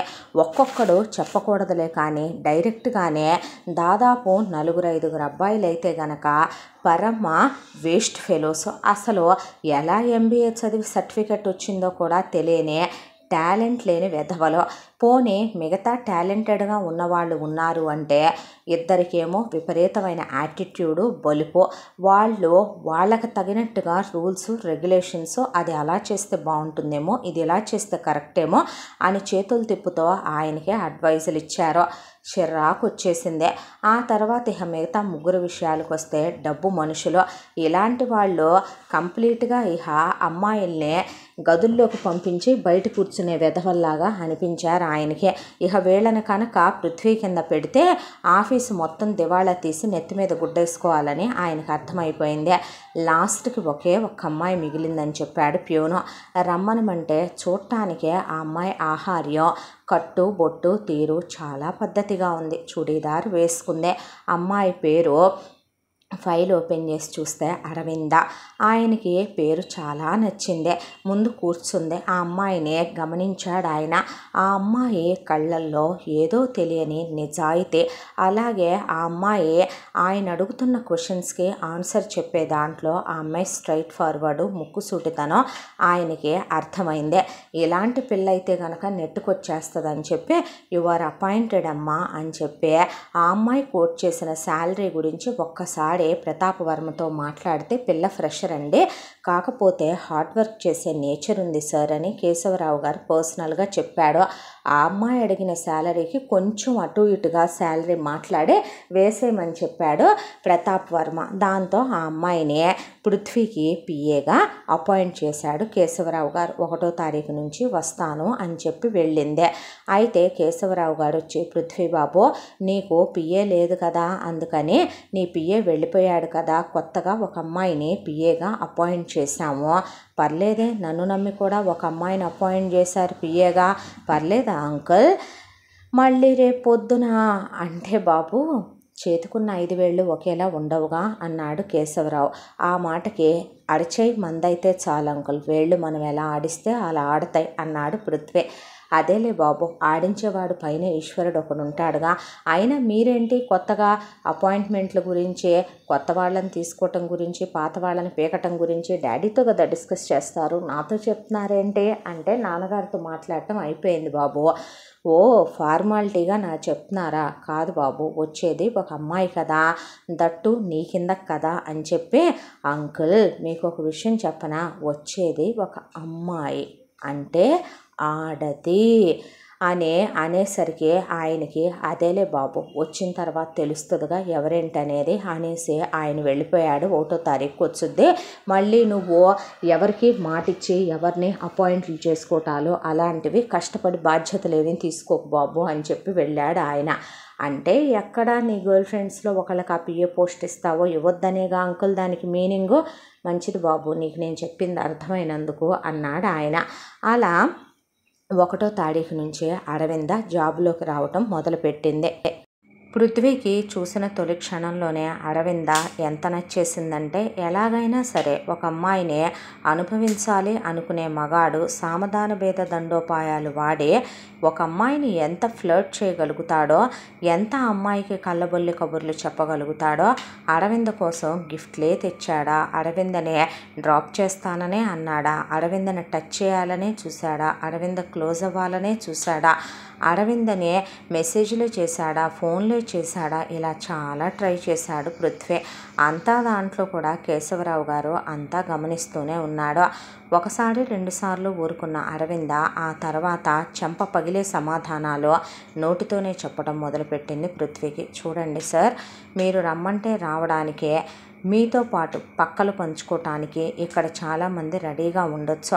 వాళ్ళు నైట్కి మీరు పడేసే ముష్టి కోసమో, మీరు ఇచ్చే సుఖాల కోసమో, లేదా వాళ్ళు వేరే వేరే వాటి కోసమో ఆశపడే మీతో దేనికైనా సిద్ధపడి వస్తారేమో. నేను అరవిందని, నేను అలాంటి వాటికి ఎప్పుడూ దిగజారే మనిషిని కాదు. మీకు ఒక విషయం చెప్పమంటారా, ఉద్యోగానికి వచ్చారు కదా అంటే అందరూ మన బెడ్రూమ్లోకి వస్తారనుకుంటే తప్పు. మీ లిమిట్స్లో మీరుంటే మంచిది. నా లిమిట్స్లో నేను ఎప్పుడు ఎక్కడ ఎలా ఉండాలో నాకు బాగా తెలుసు. హద్దులు మీరితే అది ఎవరికి మంచిది కాదు అనే అరవింద గట్టిగా వార్నింగ్ ఇచ్చింది. ఆ తర్వాత పృథ్వీ గిఫ్ట్ ఇస్తే డస్ట్బిన్లో ఇసురు కొట్టింది. పృథ్వీ ఒకరోజు చేయి పట్టుకుంటే పృథ్వీ ఎదురుగానే చేతిని డెటాల్ వేసి హ్యాండ్ వాష్ చేసి జుగుప్సగా కంపరంగా పురుగులు పాకినట్టు ఉంది నాకని కడుక్కుంది. ఒక విషయం చెప్పమంటారా, మీ ఇంట్లో లేడీస్ ఉంటారు కదా, వాళ్ళను కూడా ఇలాగే ఎవరైనా బిహేవ్ చేస్తే అనేపాటికే పృథ్వీ అహం మీద తగిలింది ఆ దెబ్బ. ఇదంతా కేశవరావు గారు గమనిస్తూనే ఉన్నాడు. ఆయనకు అరవింద మీద మొదటి నుంచి ఉన్నది ఒక నమ్మకం. ఆ తర్వాత ఆ అమ్మాయి మాట తీరు, ఆ అమ్మాయి పద్ధతి, ఆ అమ్మాయి ఆహార్యం, అలాగే అరవిందలో ఉండేటటువంటి ఆ స్ట్రైట్ ఫార్వర్డ్ స్ట్రిక్ట్నెస్ కూడా ఆయనకు ముచ్చటేశాయి. ఆడదంటే ఆకాశంలా ఉండాలి, మగాడు తనని పట్టుకోవాలని ఎగరాలి, అలా ఉండాలి ఒక ఆడపిల్ల క్యారెక్టర్. అలాంటిదే ఆకాశమే నేలకు వంగిపోతే సినిమాల్లో జలపాతాల పాటలు సృష్టిలోకి వచ్చేస్తూ ఉంటాయి. అలాంటి వాటికి మనుషులు ఎప్పుడూ దిగజారిపోకూడదు. కులాలు మతాలు మనుషులు సృష్టించుకున్నవేమో, ప్రేమ భగవంతుడు సృష్టించిందే. ఎప్పుడు ఎవరికి ఎక్కడ పుట్టుద్దో ఎలా పుట్టుద్దో తెలియదని అనుకోవచ్చు, కానీ ఒక ఆడపిల్ల జీవితం అరిటాకు లాంటిదని, అరిటాకు మీద ముళ్ళు పడ్డా ముళ్ళు మీద అరిటాకు పడ్డా చిరిగేదే అరిటాకేనని అడ్డమైన శాసనాలు, అడ్డమైన సోది చెప్పిపోయారు చాలామంది పోయిన వాళ్ళు. నిజానికి ఆడపిల్ల క్యారెక్టర్ గురించి చెప్పాలంటే ఆదిశక్తి లాంటిదే. ఆదిశక్తిని తాకటం ఎవడి వల్ల సాధ్యమవుతుంది? ఆమెకే ఆమె నిజంగా ఇష్టపడి తనకు తానుగా తన మనసులో స్థానం ఇస్తే ఆ పరమేశ్వరుడు ఆమెకు అర్ధభాగాన్నే ఇచ్చాడు. ఒక ఆడదాని క్యారెక్టరు అలా ఉండాలి. ఆడదాన్ని ఒక మగాడు తప్పుడు కారణంతో తాకాలనుకుంటేనే ఎక్కడ భస్మమైపోతానోనని భయపడేలా ఉండాలి. ఆయనకి అరవిందను చూస్తే మనసు నిండిపోయేదే. ఇలాంటి ఒక కూతుర్ని నాకు ఇవ్వలేదే అనుకునేవాడు ఆయనకి 3 కొడుకులే. ఆ అమ్మాయిని చూస్తే ముచ్చటనిపించేదే. ఇలా రోజులు గడిచిపోవటం, పృథ్వీ చెప్పటం, అరవింద కాదంటాం. ఇలా రోజులు గడిచిపోతూ ఉండగా ఒకరోజు అరవిందతో ఆఫీసులో ఉన్న ఒక అబ్బాయి మాట్లాడటం గమనించాడు పృథ్వీ. దాంతో వెళ్ళి, ఏంట్రా ఇంట్రెస్టెడ్గా ఉన్నావా ఏంటి, లవ్ చేస్తున్నావా ఏంటి అని అడిగితే, ఎవరు సార్? నేనా? ఎవరిని? అరవిందనా అని అడిగాడు వాడు. అంటే అరవింద మ్యారేజ్ మెటీరియల్ సార్, తన్నెవడు సార్ లవ్ చేసేది, తన్నెవడు సార్ లవ్ చేయగలిగేది? మీకో విషయం తెలుసా? ఆ అమ్మాయి దేనికి పడదు. ఆ అమ్మాయిని మనం గిఫ్టులతో పడేయలేం, ఆ అమ్మాయిని మనం ఫ్లర్టింగ్ మాటలతో పడేయలేం, ఆ అమ్మాయిని మనం అవి ఇవి ఆఫర్ చేసి పడేయలేం, అందగత్తెవని పొగిడి పడేయలేం. మీకో విషయం తెలుసా? తనదే మాదే ఒకటే కాలేజ్, నేను తను క్లాస్మేట్స్. తన్ని నేను 6 years చూశాను. తన క్యారెక్టర్ ఏంటనేది నాకు బాగా తెలుసు. పెద్ద పెద్ద కొమ్ములు తిరిగిన మగాళ్ళం అని చెప్పుకునే చాలామంది యాటిట్యూడ్తో ఉన్న ఎదవల్ని కూడా వంచేసిన క్యారెక్టరు అరవిందదే. ఎవరికి అందదు, పొందదు, చిక్కదు, దొరకదు. ఎవరిని ఎంతవరకు ఉంచాలో అంతవరకే చెప్పుకి కింద అని పెట్టి ఉంచే క్యారెక్టర్ సార్ అరవిందదే. తనని నిజంగా తన క్యారెక్టర్ వైజ్ చెప్పాలంటే గనక షీఈ్ ఆసమ్. తను నిజంగానే అందుకోలేని ఒక ఆకాశం. ఎవడో ఒకడికి రాసి ఉంటుంది కదా సార్. కాకపోతే మేము ఫ్రెండ్స్ కదా, క్లాస్మేట్స్ కదా, ఇక్కడ కనిపించాను, దట్టు నేను తన కింద వర్క్ చేస్తున్నాను కదా, వర్క్లో కొంచెం ఫాల్ట్లు ఉన్నాయని చూసుకో, తేడా వస్తే కనుక నువ్వు నా క్లాస్మేట్ అని కూడా చూసుకోనని వార్నింగ్ ఇస్తుంది సార్. లవ్వా పాడా అని చెప్పాడు అవతలవాడు. అంటే పెళ్లి చేసుకుంటానంటే, ప్రేమిస్తున్నానంటే ఇది లొంగుద్దా? సో అదే చెప్తే పోలే అనుకున్నాడు పృథ్వీ. దాంతో ఆ రోజు తర్వాత నుంచే ఇక అరవిందని డిస్టర్బ్ చేయటం మానుకుని తనలో నుంచే దైవం మానుష రూపేణ అనే మనిషి బయటకు వచ్చినట్టు యాక్ట్ చేయటం మొదలుపెట్టాడు పృథ్వీ. అరవింద చూసేలాగా పూర్ పీపుల్కి హెల్ప్ చేయటం, అరవింద చూసేలాగా ఇక ఎవరికైనా ఏదైనా అవసరం అంటే ఆర్ఫన్స్కి డొనేషన్లు పంపించటం, అరవింద చూస్తుండగా ఆఫీసులో ఏవత్తన్నా వచ్చి బుగ్గలు పట్టుకుని భుజం మీద చెయ్యేసి నైట్కి హోటల్కి వెళ్దామా, నైట్కి పబ్కి వెళ్దామా, నైట్కి సినిమాకి వెళ్దామా అంటే ముందు చేతి మర్యాదగా చెప్పు తెగుద్ది, బయటికెళ్ళు, నేను అలాంటివన్నీ మానేశాను. అనే వాళ్ళంటే ప్రతి మనిషి మారతాడు, ప్రతి మనిషిలోనూ మార్పు రావటం అనేది సహజం అని అరవింద వింటుందా లేదా అని వినేలాగా చెప్పేవాడు. ఆ తర్వాత ఇక తనలో చాలా బిహేవియర్లో కూడా చేంజ్ తెచ్చుకున్నాడు. తాగుడు తీసేశాడు, స్మోకింగ్ తీసేశాడు. ఎందుకంటే అరవిందకి ఈజీగా తెలిసిపోద్ది పృథ్వీ రోజు మొత్తం మీదే 10 పెట్టెలకు తక్కువ సిగరెట్లు తాగడం, పృథ్వీ ఆఫీస్ టైముల్లో కూడా డ్రింక్ చేస్తాడు. అలాంటిది కంప్లీట్గా మానేశాడు.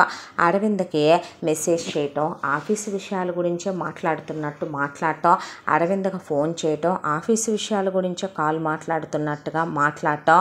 అలా కొన్ని రోజుల పాటు అరవిందని కలిసి భోంచేద్దాం కదా, కలిసి టిఫిన్ చేద్దాం కదా, పర్లేదు సార్ నేను నా క్యాబిన్లో కూర్చొని తింటాను అని అరవింద వెళ్ళిపోయేది. కేశవరావు గారు ఇదంతా గమనిస్తూనే ఉండేవాడు. పృథ్వీ మారటం అంటే బాంబే రెడ్ లైట్ ఏరియాకి వెళ్ళే రెగ్యులర్ కస్టమరు అది మానేసి కూర్చుని శివాలయంలో శివుడికి అభిషేకం చేసుకుంటూ నమ్మక చమకాలు చదువుతో అర్చన చేయటమేననేది ఆయన ఫీలింగ్. అలాంటిదే పృథ్వీ నిజంగా మారాడా అనే విషయం ఆయనకే ఒక పట్టాన నమ్మశక్యం కానటువంటి విషయం. దాంతో ఆయన ఏంటి సడన్ మార్పు కారణం అని అర్థం కాక ఆలోచిస్తూ ఉండేవాడు. ఒక రోజున పృథ్వీకి ఉన్నట్టుండి ఒంట్లో బాల విపరీతమైన తలనొప్పి, కోల్డ్, కాఫ్, ఫీవరిష్గా కూడా ఉంది. దాంతో అరవింద ఏదో ఫైల్ విషయంగా మాట్లాడటానికి వెళ్తే అరవింద చేయి పట్టేసుకొని నాకు అస్సలు బాగాలేదని టేబుల్ మీద లేడౌన్ అయి వాలిపోయాడు. దాంతో ఆడపిల్ల కదా కంగారు పడింది. గబా తన హ్యాండ్ బ్యాగ్లో ఉన్న మందులు తీసుకుని వెళ్ళి ఒక క్రోసిన్ ట్యాబ్లెట్ అలాగే జలుబుకు ఒక మాత్ర కాఫ్ సిరప్ ప్యూన్తో తెప్పించి గొంతులో పోసి ఫుడ్ తెప్పించే అంతా పెట్టి ఇక టేక్ రెస్ట్ సార్ అని చెప్పి రాబోతే ప్లీజ్ అరవింద నాతోనే ఉండొచ్చుగా కాసేపు, నాకేంటో ఇన్సెక్యూర్గా ఉంది, నాకేంటో ఏదోగా అనిపిస్తుంది, నాకు లోపల కూడా బాగా అనీజీగా ఉంది అనేసరికి ఒంట్లో బాగోని మనిషి అలా అడిగాడంటే ఎవరైనా ఏమనుకుంటారో, మంచి మనసున్న వాళ్ళు ఎవరైనా సరే రోగాలు రుష్టులు వచ్చిన వాళ్ళని ఆదరణతో కూడిన మనసుతోనే కదా చూస్తారు. కేశవరావు గారు అక్కడికి ఓ పక్కన నిలబడి చూస్తుంటే, అంకుల్ మీరు మా డాడీకి పిఏ, నాకు పర్సనల్ కాదు అంకుల్, ఆఫీస్కి కాదు, ఎందుకు ఆఫీస్లో సీసీ క్యామ్స్ ఉన్నాయి, మీకు క్యాబిన్ ఉంది కదా, మీ క్యాబిన్లో ప్రశాంతంగా కూర్చోండి, బిగ్ బాస్ ఎప్పుడూ ఎందుకు అంకుల్ నా చుట్టూనే తిరుగుద్ది అన్నాడు. అనేసరికి ఆయన ఏం మాట్లాడకుండా ఆయన క్యాబిన్లోనే కూర్చొని పృథ్వీని గమనిస్తూనే ఉన్నాడు. ఆ తర్వాత పృథ్వీ, అరవింద నువ్వే డ్రైవ్ చేయవా కారు, ఈరోజు కొంచెం నువ్వే నన్ను ఇంటి దగ్గర దింపవా, కేశవరావు గారు ఉన్నారు కదా, అంకుల్ చాలా బిజీ, నేనేం బిజీ కాదు బాబు, నేను దింపుతానులే, వద్దులేండి అంకుల్ మీరెలా వెళ్తారు, మీ వెహికల్ ఉంది కదా, పర్లేదులేండి అరవింద దింపుద్ది, మరి అరవిందని ఎవరు దింపుతారో, డ్రైవర్ దింపుతాడులేండి అంకుల్ అన్నాడు పృథ్వీ. ఆ తర్వాత అరవింద సరే దింపుతానులే అందే. అమ్మ నీ డ్రైవింగ్ వచ్చుగా, తనకొచ్చు అంకుల్ తనకొచ్చు అని నాకు తెలుసు ప్లీజ్ అన్నాడు. అనేసరికి ఆయన ఏం మాట్లాడలేదు. ఇక అరవింద కార్ డ్రైవ్ చేస్తుంటే ముందు మెల్లిగా వేసిన సీట్ బెల్ట్ తీశాడు భుజం మీద, ఆ తర్వాత ఒళ్ళో పడుకున్నాడు. చలికి వణుకుతూ అరవిందని దగ్గరికి తీసుకుని ఆమె నడుము గట్టిగా కౌగిలించుకొని తన వెచ్చని శ్వాస ఆమె పొట్టకి తగిలేలాగా ఆమెను గట్టిగా హక్ చేసుకొని పడుకున్నాడు. ఒంట్లో బాగోని మనిషిని విదిలించటం, అసహించుకోవటం, చేదరించటం పాపం కాబట్టి అరవింద కొంచెం వెనక్కి జరుపుకొని సీటు వెనక్కి జరుపు కూర్చొని, పోనీ బ్యాక్ సీట్లో పడుకుంటారా సార్ కంఫర్ట్గా ఉంటుంది అంటే, పర్లేదు ఇలా బాగానే ఉంది అనేసరికి, కాదు సార్ ట్రాఫిక్ చాలా ఎక్కువగా ఉంది, వెళ్ళేసరికి 1.5 hour అయినా పట్టేలా ఉంది, అవునా అని హ్యాపీగా, ఈ 1.5 hourలో నేను నీకు ఫీలింగ్స్ తెప్పించగలిగితే కారు బ్యాక్ సీట్లోనే అనుకున్నాడు మనసులో పృథ్వీ. అనుకున్న తర్వాత అరవింద ఎలాగైతేనేమి డెస్టినేషన్కి పృథ్వీని చేర్చిన తర్వాత సార్ అంటే కావాలనే లేవల, సార్ అని కావాలని పిలిచినా లేవల, ఎందుకంటే అరవింద టచ్ని అనుభవిస్తున్నాడు పృథ్వీ. అరవింద ఒకరోజు అంది కదా, ప్రతి ఆడదాన్ని ప్రతి మగాడు తాకాలి అనుకుంటాడు, క్యారెక్టర్ ఉన్న ఆడవాళ్ళని తాకటం అంటే నిప్పుని ముట్టుకోవటమేననే, ఇప్పుడు నేను ఆ నిప్పునే ఆర్పుతున్నాను, నా కామం అనేటటువంటి మంచులో. నీకో విషయం తెలుసా, నీలో ఉన్న అగ్ని నాలో ఉన్న అగ్నిని ఏమీ చెయ్యలేదే అనుకున్నాడు మనసులో. దాంతో అక్కడే ఉన్న సెక్యూరిటీ అతన్ని, ఎక్స్క్యూజ్ మీ ఒకసారి ఇట్రా, సార్కి హెల్త్ బాగాలేదు, లోపలికి వెళ్ళి ఎవరైనా ఉంటే పిలుచుకొచ్చి లోపలికి తీసుకెళ్ళవా ప్లీజ్, నేను వెళ్ళాలి అంది అరవింద. అప్పుడు ఏమీ ఎరగనట్టు లేచి, ఇల్లు వచ్చేసిందా అరవింద, ఆ సార్ వచ్చింది అంటే, సరే పద లోపలికి వెళదాం అని లోపలికి వెళ్తే అరవింద ఆ పక్కనే ఉన్నటువంటి కారు ఒకటి లాన్లో పార్క్ చేస్తుంటే ఆ కార్ని చూసింది. ఏంటి అలా చూస్తున్నావు, ఆ కారు కూడా మందే అన్నాడు పృథ్వీ. అంటే ఆహా అని ఆ కార్ నెంబర్ ప్లేట్ వైపే అలా చూస్తూ లోపలికి వచ్చింది. అసలు లోపలికి అరవింద ఒకటి వచ్చిందని పృథ్వీ అరవింద భుజం మీద చెయ్యేసి అరవింద భుజం మీద వాలిపోయే మెడ దగ్గర తన వెచ్చని ఊపిరి తగిలేలాగా ఆమెకి లేని ఫీలింగ్స్ తెప్పించాలని తెగ తాపత్రయపడుతున్నాడు. కొడుకు ఇంటికొచ్చిన సంగతే భారతి గమనించలేదు, కొడుకుని అరవింద తీసుకొచ్చిన సంగతి గమనించలేదు. అలా కూర్చొని ఆకాశంలోకి ఆలోచించుకుంటుంది. ఇక తీసుకెళ్ళి నా బెడ్రూమ్ పైన అని చెప్పాడు పృథ్వీ.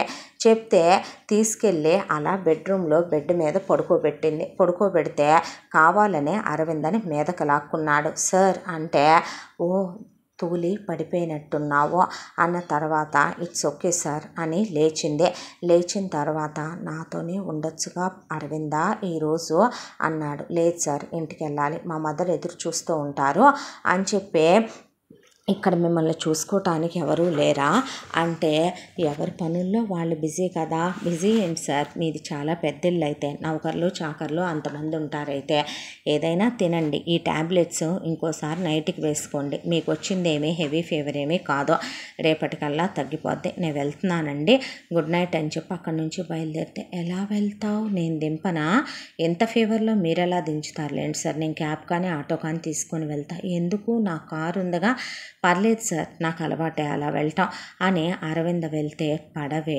నువ్వంత తొందరగా ఎలా పడతావు, నువ్వంత తొందరగా ఎలా వస్తావు నా బెడ్ మీదకి, కానీ వస్తావు, వచ్చిన తర్వాత నిన్ను నా మోజు తీరా అనుభవించిన తర్వాత నీ అణువణువుని తాకి స్పృశించి నీ శరీరం మీద ఒక మగాడు తాకలేడన్న ప్రతి చోట నా ముద్దులతో పెదవుల గుర్తులతో పంటి ఘాటులతో నింపిన క్షణం నేను నిన్ను ఒకరోజు ఎలా మాట్లాడతానో, ఒకరోజు నువ్వు నన్ను వేసే ప్రశ్నలకి నా నుండి నువ్వు ఎలాంటి సమాధానాలు ఎదుర్కొంటావో, నీ పొగరికి నేను ఎలాంటి సమాధానం ఇస్తానో, ఎంత ఖరీదు కట్టిస్తానో చూద్దుగానిలే కానీ అని ఆ రాత్రి అలా పడుకుండిపోయాడు పృథ్వీ. ఓపెన్గా చెప్పాలంటే ఆమెను ఎలాగైనా సరే మోసం చేసి ఆమెను ప్రేమ ముగ్గులో దించి పెళ్ళి అనేటటువంటి అస్త్రాన్ని ప్రయోగించి, ఆడపిల్ల దేనో దానికి లొంగకుండా పోదు కదా. గబ్బర్ సింగ్ మూవీలో చెప్పినట్టు ప్రతి ఆడపిల్ల ఎక్కడో ఒక దగ్గర మగాడికి ఏదో ఒక రూపంలో ఏదో ఒక కారణంలో లొంగిపోతుంది అన్నట్టుగా ఎందుకు సాధ్యం కాదు దీన్ని లొంగ తీయటం అనే పంతం ప్రతిరోజుకి పృథ్వీలో పెరిగిపోవటం మొదలైంది. ఆ తర్వాత నుంచే అరవింద ముందు ఎంతో మంచివాడుగా నటించడం మొదలుపెట్టాడు. మందు, అలాగే సిగరెట్కి దూరంగా ఉండటం, అమ్మాయిలకి దూరంగా ఉండటం, క్లబ్బులు పబ్బులకి వెళ్ళటం మానేయటం, అలాగే వర్క్ నేర్చుకుంటున్నట్టు ఆఫీస్లోనే ఎక్కువ టైం కేటాయించడం, ఎక్కడికి వెళ్ళినా అరవిందను వెంట పెట్టుకొని వెళ్ళటం, అరవిందకి ప్రయారిటీ ఇవ్వటం, అరవిందకి ఇంపార్టెన్స్ ఇవ్వటం, అరవిందతో కలిసి స్నేహం కుదిరింది పృథ్వీకి. ఆ స్నేహం మంచి పరిచయం అయింది ఇద్దరి మధ్య కూడా. ఆ పరిచయం అలా అలా ముదురుతూ కాస్త ముందుకు వెళ్ళి బెస్ట్ ఫ్రెండ్స్ అయ్యారు ఇద్దరు కూడా. పృథ్వీ ఒక రోజున అరవిందని షాపింగ్కి వెళదామా అరవిందా అని అడిగాడు. పదండి సార్ అంటే, పేరు పెట్టి పిలువ అంటే, పర్లేదండి అంటే, పిలవమంటున్నానా, సరే పద పృథ్వీ అంది అరవింద. అన్న తర్వాత అలా అరవిందను తీసుకుని షాపింగ్కి వెళ్ళి, నా కోసం నువ్వు సెలెక్ట్ చేయి అన్నాడు. నేను సెలెక్ట్ చేసేవి మీకెలా నచ్చుతే, మీరు కాదు నువ్వు, పోనీ సరే నీకెలా నచ్చుతే, నీకు నచ్చినవే నువ్వు తీసుకో అంది అరవింద. నాకు నచ్చినవన్నీ ఎదురుగానే ఉండి ఊరిస్తున్నాయి, ఏం చేద్దాం మరి, నోటిదాకా వస్తున్నాయా, అవి కాస్త నేననుకున్న మనసు దాకా చేరుకోవటం లేదే అనుకున్నాడు. చేతిదాకా వచ్చింది నోటిదాకా రాలేదే అనే బాధ కొందరిదే, నోటిదాకా వచ్చింది శరీర స్పర్శ వరకు రాలేదే అనే బాధ పృథ్వీదే. అలా ఆ తరువాత అరవిందని సెలెక్ట్ చేయమంటే కొన్ని తీసినవి పృథ్వీకి అస్సలు ఇష్టం లేని కలర్స్, తను వేసుకునే అవుట్ఫిట్సే కావవి. అయినా సరే అరవింద కోసం నటించాలి కాబట్టి వండర్ఫుల్, సూపర్, అసలు నీ టేస్ట్ అదిరిపోయింది, ఎక్స్ట్రాడినరీ అని చెప్పి తను సెలెక్ట్ చేసినవన్నీ తీసుకున్నాడు. ఆ తర్వాత అరవింద కోసం తను తీసుకోబోతే వద్దు అంది.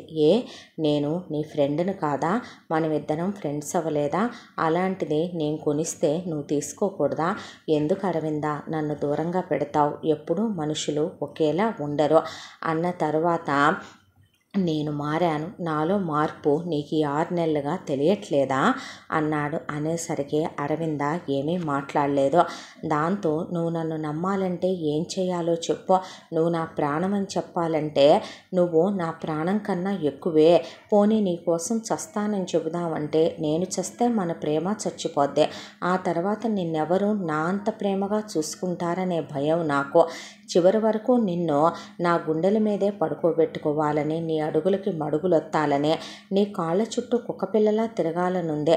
సిగ్గు విడిచి చెప్తున్నాను అరవింద, మనం ఆల్రెడీ ప్రేమించుకుని పెళ్లి చేసుకుని కాపురం చేసుకుని ప్రతి రాత్రి మధురానుభూతుల్లో పౌర్ణమి రాత్రులు అలా కడిగిపోతూ నువ్వు గర్భవతివయ్యి నిన్ను ఎంతో ప్రేమగా చూసుకునే, మన పిల్లలు పుట్టేటప్పుడు నీ పక్కనే నేనుండే వాళ్ళ తొలి ఏడుపు, నువ్వు పడేటటువంటి తొలి ఆనంద క్షణాలు కూడా ఈ కళ్ళతో నేను కల్లో చూసేసానంటే నువ్వు నమ్ముతావా ఏంటి నువ్వు మాట్లాడేదే అంటే ఉంగరం తీసుకుని మోకాళ్ళ మీద కూర్చుని I love you Aravinda, will you marry me అని అడిగాడు. పిచ్చి పట్టిందా నీకు అంది అరవింద. లేదురా, నువ్వంటే నాకు చాలా ఇష్టం. నిజమే, ఒకప్పుడు నేను గాలి వెధవలా ఉన్నాను. నాకు తప్పొప్పులు ఆ రోజు నిజంగానే తెలియదు.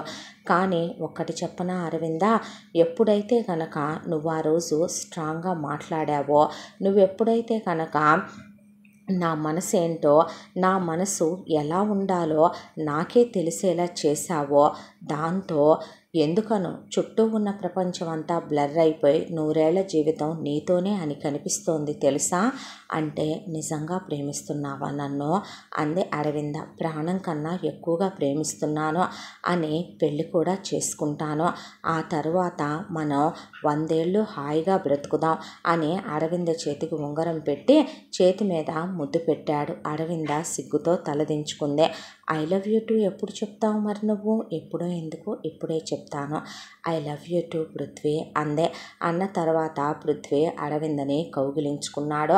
ఆ తర్వాత ఆమె కోసం కూడా కొన్ని షాపింగ్ చేసి ఇచ్చాడు. అబ్బా వద్దు అంటే నువ్వు తీసుకోకపోతే నేను హర్ట్ అవుతాను అన్నాడు. ఆ తర్వాత అరవిందని కారులో తీసుకెళ్తూ ఆమెని మూతి మీద ముద్దు పెట్టుకుందామని ఆమె నడుం పట్టుకొని గట్టిగా దగ్గరికి లాగి చాలా ట్రై చేశాడు. కానీ అబ్బా చీపో అన్నీ పెళ్ళయ్యాకే అని అరవింద అక్కడి నుంచి వెళ్ళిపోయింది. చాలాసార్లు అరవింద లోన్లీగా దొరుకుద్దేమో కావాలని మూవీకి సినిమా టికెట్లు కార్నర్స్లో బుక్ చేయటం, కావాలని పార్కింగ్లో ఎక్కువసేపు ఉండేలాగా కార్ని పార్క్ చేయటం, అలాగే లిఫ్ట్లో ఆమెనే ముద్దు పెట్టుకోవాలని ట్రై చేయటం, ఒంటరిగా ఎక్కడ దొరుకుద్దా అరవింద ఆమెని సొంతం చేసుకుందామని పృథ్వీ చాలా ప్రయత్నించడం మొదలుపెట్టాడు. అయితే వేటికి అరవింద లొంగట్లేదు. దాంతో ఎలాగైనా అరవిందని లొంగ తీసుకోవాలనే దాంతో అరవింద పుట్టినరోజు ఇంకో వారం రోజులుందే, షాపింగ్కి వెళదాంరా అన్నాడు. దేనికి? నీ పుట్టినరోజు కదా, ఏమీ వద్దు, నా పుట్టినరోజుకి అమ్మ తీసుకుంటుందిలే అనేసి అక్కడి నుంచి అరవింద వెళ్ళిపోతే సరే మనం ఒక చోటకి వెళ్ళాలి పద అన్నాడు. ఎక్కడికి? చెప్తా, నా ఆఫీస్ పని మీద పద అనేసరికి బయలుదేరిన అరవిందని అక్కడి నుంచి ఫ్లైట్లో వేరే ఊరే తీసుకెళ్ళాడు పృథ్వీ. చల్లని ప్రదేశం, ఆ చల్లని ప్రదేశంలో ఒక కాటేజ్, ఆ కాటేజ్లో అది హనీమూన్ కాటేజ్. దాంట్లో ఇక హనీమూన్ అరేంజ్మెంట్స్ అన్నీ చేసి భార్యాభర్తలు ఇక వాళ్ళ శృంగార సామ్రాజ్యానికి తెరతీయటానికి సిద్ధం అన్నంత అద్భుతంగా దాన్ని ముందే చెప్పి రెడీ చేయించి ఉంచాడు పృథ్వీ. ఆ తర్వాత అక్కడికి వెళ్తే ఏంటిదంతా అంది అరవింద. నేను బుక్ చేసింది కాటేజు, వాడు మనకి బైలక్ హనీమూన్ కాటేజ్ ఇచ్చాడు, లక్క ఇవన్నీ క్లీన్ చేస్తాలే అంది అరవింద. అవును, ఇక్కడికి ఎందుకు వచ్చాం మనం? నువ్వేం క్లీన్ చేయొద్దు, అందంగా ఉందిగా, ఉండవచ్చుగా. సరేలే కానీ ఎందుకు వచ్చాము ఇక్కడికి? ఎందుకు వచ్చామంటే అరవింద మేడం పుట్టినరోజు కదా. అవును, నా పుట్టినరోజు రేపు కదా, ఈరోజు రాత్రి 12 తర్వాత సెలబ్రేట్ చేద్దామని అన్నాడు పృథ్వీ. అక్కడ అందమైన క్యాండిల్స్ వెలుగుతో, మత్తెక్కించే పర్ఫ్యూమ్తో, రూమ్ ఫ్రెషనర్తో అసలు ఒక మగాడికి ఒక ఆడది వశీకరణం అయిపోయేలాగా ఉంది ఆ ప్రపంచం, ప్రదేశం అంతా కూడా చూస్తుంటే. అరవింద అన్నాడు. అంది అరవింద. నీకోసం నేనెంతో వెతికి తీసుకున్న ఫ్రాక్ ఇదే, నా కోసం వేసుకోవా అన్నాడు. అంటే అవునా అంది. అవును అన్నాడు. సరే ఇవ్వు అని చెప్పి వెళ్ళి వేసుకొచ్చింది. అది బ్యాక్ పెద్ద నెక్ ఉండి స్లీవ్లెస్గా ఉన్నటువంటి ఫ్రాకు. ఒక ఆడది ఎలా ఉంటుందో ఆమె శరీర సౌష్ఠవం చాలా క్లియర్గా తెలిసేలాగా ఉన్న ఫ్రాక్ తీసుకొచ్చాడు పృథ్వీ. వేసుకొని వచ్చింది అరవింద. కేక్ కట్ చేయించాడు. ఆమె పృథ్వీకి పెట్టింది. పృథ్వీ ఆమెకి పెట్టి ఆమె పెదానికంటిన కేకు తన పెదవులతో తుడచబోయాడు. అరవింద వెనక్కి తోసింది. తోసిన తర్వాత లేచి అరవిందని వెనక నుంచి గట్టిగా కౌగిలించుకున్నాడు. మెడ పక్కన ముద్దు పెట్టుకున్నాడు. బుగ్గ మీద ముద్దు పెట్టాడు. దగ్గరికి తీసుకుని ఎదరికి తిప్పి గట్టిగా హక్ చేసుకున్నాడు. ఆ తర్వాత అరవిందని నడుం పట్టుకొని మెల్లగా వెనక్కి తీసుకెళ్ళి అప్లిఫ్ట్ చేసి మంచం మీద పడుకోబెట్టాడు. పడుకోబెట్టిన తర్వాత ఇక తన షర్ట్ తీసేశాడు. ఆ తర్వాత దుప్పటి అలా కప్పుతూ మెల్లగా ఆమె డ్రెస్కి వెనకమాల జిప్ తీస్తూ ఉండగా, ఇంకా ఎన్నాళ్ళు నటిస్తావు పృథ్వీ నన్ను ప్రేమిస్తున్నట్టు? ఇంకా ఎన్ని రోజులు ఈ నాటకం? అంది అరవింద. అంతే. పృథ్వీకి చెమట్లు పోసుకొచ్చి ఒళ్ళంతా తడిచిపోయి ఒక్కసారిగా ఉలిక్కిపడి లేచి కూర్చొని ఏంటి అన్నాడు. అదే ఈ డ్రామా ఇంకా ఎంతకాలం ఎన్నాళ్ళు నటిస్తావో చెప్తే, నెల, 2 నెలల, 3 నెలల, 6 నెలల, ఎన్నాళ్ళు నన్ను అనుభవించిన తర్వాత మొహం మొత్తేస్తాను? ఎప్పుడు నన్ను ఒక బజారు దాన్ని చేసి వీధిలో నుంచోబెడతావు? ఎప్పుడు నన్ను ఒక వేశ్యలా 10 మందిలో పలుచని చేసి నన్ను చీట్ చేసేసి నన్ను వ్యంగ్యం నా బ్రతుకుతో నువ్వు నా బ్రతుకుని బలిపీఠం మీద ఎక్కించి నా జీవితాన్ని ఎంగిలి విస్తరాకు చేసి చూయింగంలాగా నా బ్రతుకుని నవిలేసి ఎప్పుడు ఊసేయబోతున్నావు అనేసరికి పృథ్వీ మాట్లాడకుండా కూర్చున్నాడు. ఏరా మాటలు రావట్లేదే? పడిపోయాయా మాటలు?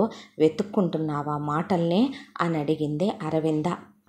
నువ్వు ముట్టుకోగానే నీ స్పర్శకే లొంగిపోయి ఇష్టపడి వాటి తనువుని నీ కోసం అలా దుప్పటిగా పరిచి నీకు వాటి అందాలతో విందు భోజనాన్ని పెట్టే ఆడై చాలా ఉండొచ్చు. కానీ అలా ఉండని ఆడవాళ్ళు కూడా ప్రపంచంలో నాలాంటి వాళ్ళు కొందరుంటారని మర్చిపోయావేంట్రా? ఒక్క విషయం చెప్పమంటావా? నీ దగ్గరికి వచ్చే ప్రతి ఆడది నువ్వు అందగాడివనో, డబ్బుందనో, వెనక మీ నాన్నున్నాడనో, ఆయన పెట్టిన ఫ్యాక్టరీ ఉందనో, నువ్వు కోటీశ్వరుడువనో, చదువుకున్నావనో, నువ్వు చెప్పే ఫ్లర్టింగ్ మాటలు చూసో, వాటి అవసరాలు గడుపుకోవటానికో, ఒక రకంగా చెప్పాలంటే మెయిల్ ప్రాస్టిట్యూట్ లాంటి నువ్వు వాటికి సుఖాలు అందిస్తుంటే వావి వరుసలు మర్చిపోయి నీతో సుఖపడటానికో నీ దగ్గరకు వస్తున్నాయి. అంటే నువ్వు చేసేదేంట్రా? నిన్ను నువ్వు అమ్ముకోవటమేగా, వ్యభిచారమేగా. ఒక్క మాట అడగనా? మీ బాబుకి కాకుండా నువ్వు ఏ పల్లెటూరులోనో ఒక రైతుకి, ఎకరం పొలం ఉన్న రైతుకో, లేదంటే కనుక ఒక 3-4 వేల రూపాయలు ఉద్యోగస్తుడికో, డైలీ లేబర్ కొడుకుగానో నువ్వు పుట్టావనుకో, అప్పుడు నీ బ్రతుకేంటి చెప్పు? ఏదో కోట్ల రూపాయల డబ్బులున్నాయి, వెనకాల అబ్బ సంపాదించిన ఆస్తులున్నాయి, తాత ముత్తాతలు పోగేసి వెళ్ళిన కుప్పలు కుప్పలుగా, కట్టలు కట్టలుగా పేరుకొని ఉన్నాయి. దాంతో ఏంటంటే చదివావు, ఇక సంస్కారం అంటే ఏంటో అనేది మర్చిపోయావేంట్రా? Beauty parlour maintenance, salon maintenance, వేసిన బట్టలు వేయకుండా అరసీసా పర్ఫ్యూమ్ కొట్టుకొని 4 లేయర్లు క్రీమ్లు ఫౌండేషన్లో అప్లై చేస్తే నువ్వు అందరి లెక్కలోనూ ఒక మనిషివి, ఒక మగాడివి అనుకుంటున్నావు. ఇవన్నీ లేకుండా ఇందాక నేను అన్నానే, నువ్వు ఒక కామన్ అబ్బాయివి. అయితే రోజుకి 100 నుంచి 200 రూపాయలు సంపాదించే అప్పుడు కూడా నువ్వు ఏదైతే నీలో మగతనం అనుకుంటున్నావో, నువ్వు ఏదైతే చూసుకుని మగాడినని పొంగిపోతున్నావో అది వాడిలోనూ ఉంటుంది. కాకపోతే నువ్వు అనుకుంటున్నావే ప్రతి ఆడది నీ మీద వచ్చి నిన్ను చూసి పడిపోతోంది అని. కాదురా, అప్పుడు నీలో ఉండేది ఇదే మగతనం, ఇప్పుడు నీలో ఉండేది ఇదే మగతనం. కాకపోతే రూపాయి లేని నువ్వు చీప్, వేస్ట్ అన్నమాట. ఇప్పుడు నీ దగ్గర డబ్బులున్నాయి, వెదజల్లుతున్నావు, వయసు ఉంది, నువ్వు ఆ వయసుతో వాటిని సుఖపెడుతున్నావు. వాటికి ఎలా కావాలంటే అలా తృప్తిపరిచి పంపిస్తున్నావు. నువ్వు సుఖపడుతున్నాను అనుకుంటున్నావు, వాటిని సుఖపెడుతున్నాను అనుకుంటున్నావు. నీలాంటి వాళ్ళని ఏమంటారో తెలుసా? ఆడవాళ్ళు చేస్తే వ్యభిచార వాటికలు నడుపుతున్నారు, ఆడవాళ్ళైతే గనక అమ్మా బాబులు ఇంత బరితెగించిన పెంపకం పెంచి అచ్చుబోసిన ఆంబోతుల్లాగా వీధిలోకి ఎలా వదిలేశారు? ఇలాంటి బజారు దాన్ని వేశ్య, కులత, పతిత, ఇంకా చాలా చాలా పేర్లతో పిలుస్తారా? మరి అలాంటిదే నువ్వు చేసేదాన్ని ఏమంటారో? మగ వ్యభిచారమా? ఓ, నువ్వే ఎదురు డబ్బులిచ్చి వాళ్ళని సుఖపెట్టటమా? ఏం చూసుకోనరా నువ్వు అందగాడినని మురిసిపోయేదే? ఏం చూసి ప్రతి ఆడది నీ ఒళ్ళోకి వచ్చి పడిపోవాలి, వాలిపోవాలి అని నువ్వు అనుకునేదే? మీ నాన్నని చాలాసార్లు అడిగావు కదా నువ్వు, ఆయన ఎందుకు సెకండ్ సెటప్ పెట్టాడో, ఆయన ఎందుకు ఆ సెకండ్ సెటప్ దగ్గరికి రోజు వెళతాడో, ఆయన ఎందుకు ఇంట్లో మీ అమ్మ అన్నీ ఇవ్వగలిగి మీ అమ్మ అన్ని విధాలుగా కరెక్ట్గా ఉంటే ఆ దారి పట్టాడు అని అడిగావు కదా. కొన్ని వేల మందితో తిరిగిన నీకు ఒకదాంతో అక్రమ సంబంధం పెట్టుకున్న మీ నాన్ననే ఆ ప్రశ్న అడిగే హక్కు, అర్హత ఉన్నాయా అసలు? మీ నాన్న ఎందుకు ఆ పని చేశాడని మరి నువ్వెప్పుడు ఎందుకు ఆలోచించలేదురా? మీ నాన్న ఆ పని చేయటం వెనక కారణం ఏంటని నువ్వెందుకు ఆలోచించలేకపోయావు? ఈ భూప్రపంచం మీద నీ అమ్మ ఒక్కటే ఆడదా? నీ అమ్మ ఒక్కటే పతివ్రత. మిగతా వాళ్ళందరూ నువ్వు రమ్మంటే వచ్చి నీ కోసం వాళ్ళ సర్వస్వాన్నే నీకు తాంబూలాలు చేసి నీ నోట్లో పెట్టి వెళ్ళే ఆడవాళ్ళు అనుకుంటున్నావా? ఒక్క మాట చెప్పమంటావా? నీ కొంపని కొంప అంటారా? నీ అమ్మని ఆడది అంటారా? మీ నాన్న గురించి మాట్లాడే హక్కు, అర్హతలు నీకున్నయ్యా? మీ నాన్నకి తెలియకుండా నీ అమ్మ ఎన్ని రాజకీయాలు చేస్తుందో నీకు తెలుసా? నీ అమ్మ క్యారెక్టర్ ఎలాంటిదో నీకు తెలుసా? పైకి మూడో కంటికి తెలియకుండా మీ అమ్మ నడిపించే వ్యవహారాలు ఎంతెంత పెద్దయ్యో నీకు తెలుసా? మీ అమ్మ ఉండగానే మీ నాన్న జీవితంలోకి ఎందుకు రమ వచ్చిందో నీకు తెలుసా? అవేమీ తెలుసుకోలేని నువ్వు ఒక మనిషివి, ఒక మగాడివి. నీ బతుక్కి మళ్ళీ నిన్ను సుఖపెట్టడానికి ఒక ఆడది. ఒరేయ్, ఒక విషయం మర్చిపోతారేంట్రా? నిన్ను కన్నది ఒక ఆడదే, నీ తోడబుట్టింది ఒక ఆడదే. వాళ్ళల్లో ఉన్నవే కదరా ప్రతి ఆడదానిలోనూ ఉండేదే. ఒకరోజు మీ అమ్మ గదిలోకి, ఒకరోజు మీ అక్క గదిలోకి ఎందుకు వెళ్ళవు నువ్వు? ఓ, కోపం వస్తుందా? రోషం వస్తుందా? ఆవేశం వస్తుందా? పొగరెక్కి, మదమెక్కి, మతి తప్పి, డబ్బు కొవ్వు పట్టి, మదాంధకారంతో ప్రపంచం అనేది తెలియకుండా కళ్ళు మూసుకుపోయి ప్రవర్తిస్తున్నావు నువ్వు. పైన భగవంతుడు అనేవాడు ఒకడున్నాడని ఆలోచిస్తున్నారా అసలు మీరు? ఒక విషయం తెలుసా నీకు? నువ్వు తిరిగే ఈ అడ్డమైన తిరుగుళ్ళ వల్ల, నేను కాండోమ్స్ వాడుతున్నాను కదా, నాకేమవుద్ది, నేను ప్రికాషన్స్ తీసుకుంటున్నాను, సేఫ్టీలు వాడుతున్నానని నీలాంటి చాలామంది వెధవలు ఇంట్లో అమ్మలు బరితెగిచ్చిన పెంపకం పెంచి అచ్చు పోసి ఊరి మీదకి వదిలేసి ఇంట్లో ఎవడు పట్టించుకోక పెళ్ళాలని మోసం చేసి రేపొద్దున మన జీవితంలోకి ఒక ఆడదొచ్చుద్దనే విషయం మర్చిపోయి, ఎందుకురా మిమ్మల్ని చేసుకునే పెళ్ళాలు వర్జిన్లుగా ఉండాలి, మీరు మాత్రం ఎందుకురా అంత దిగజారిపోతారో? ఏం చేసినా అది ఆడదు కాబట్టి భరించాలి, భరించుద్దనా? అందుకేగా ఇప్పుడు రోజులు మారిపోయినాయి. ఇప్పుడు 100కి 90 మంది అబ్బాయిల్లో ఎలా వర్జిన్లు ఉండలేదో అమ్మాయిల్లో కూడా ఉంటల్లా. మూసుకొని కాంప్రమైజ్ అయిపోవట్లా ప్రతి ఒక్కడు కూడా.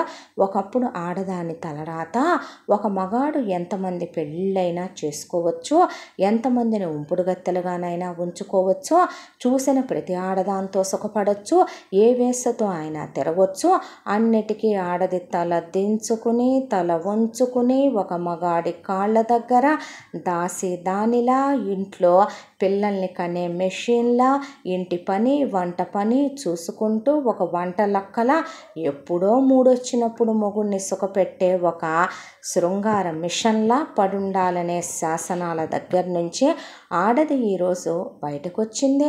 చదువు నేర్చుకుందే, తెలివితేటలు నేర్చుకుందే, బ్రతకటం నేర్చుకుందే, దాంతోపాటు దిగజారిపోవటము కొన్ని నేర్చుకున్నాయి. అతి తెలివితేటలు కొన్నిటికి పెరిగిపోయినాయి, కొన్ని మగాడు చేస్తే లేని తప్పు మేం చేస్తే ఏమొచ్చిందనే వాటి శరీరాలనే అవి తాకట్టు పెట్టుకుంటున్నాయి నీలాంటి వాళ్ళ దగ్గర. మొగుళ్ళ ముందు పతివ్రతలేరా ప్రతిదీ, కానీ నీతో ఎన్ని గడిపెళ్ళినాయో నీకు తెలుసు, వాటికి తెలుసు. విచిత్రం ఏంటో తెలుసా, నీతో గడిపిన ప్రతి ఆడదాని పెళ్ళికి నువ్వు వెళ్ళటం, వాళ్ళకి నువ్వు ఖరీదైన గిఫ్ట్లు ఇచ్చి రావటం, వాళ్ళు నువ్వు కళ్ళతోనే చూసుకొని జరిగిపోయిన స్మృతులన్నీ గుర్తు తెచ్చుకోవటం, అవి చాలా పెద్ద పతివ్రతల్లాగా ఫారెన్లు వెళ్ళిపోయి మొగుళ్ళతో కాపురాలు చేస్తూ, కొన్ని ఎంఎస్లు చేసి జాబులు చేస్తూ పిల్లల్ని కంటాం, సంస్కారీ బహువులైపోవటం, అత్తామామల దగ్గర అమ్మా నాన్నల దగ్గర కాలు బయట పెట్టిన కూతుళ్ళు అయిపోవటం, అసలు నీలాంటోళ్ళు ఉత్తమోత్తములైపోయినట్టు ప్రపంచంలో తిరగటం, ఏం పెట్టి కొట్టాలరా గుండు కొట్టి గాడిద మీద ఎక్కించి ఊరేగించి నడి రోడ్డులో ఉరి తీయాలి నీలాంటి మగాళ్ళని, అలాంటి ఆడవాళ్ళని. ఒక ఆడదానికి ఒక మగుడు, ఒక మగాడు చాలడా? ఒక మగాడికి ఒక ఆడది, ఒక పెళ్ళాం చాలదా? తాగి ప్రతి మొగుడు పెళ్ళాన్ని తిడతాడు, పెళ్ళాన్ని కొడతాడు.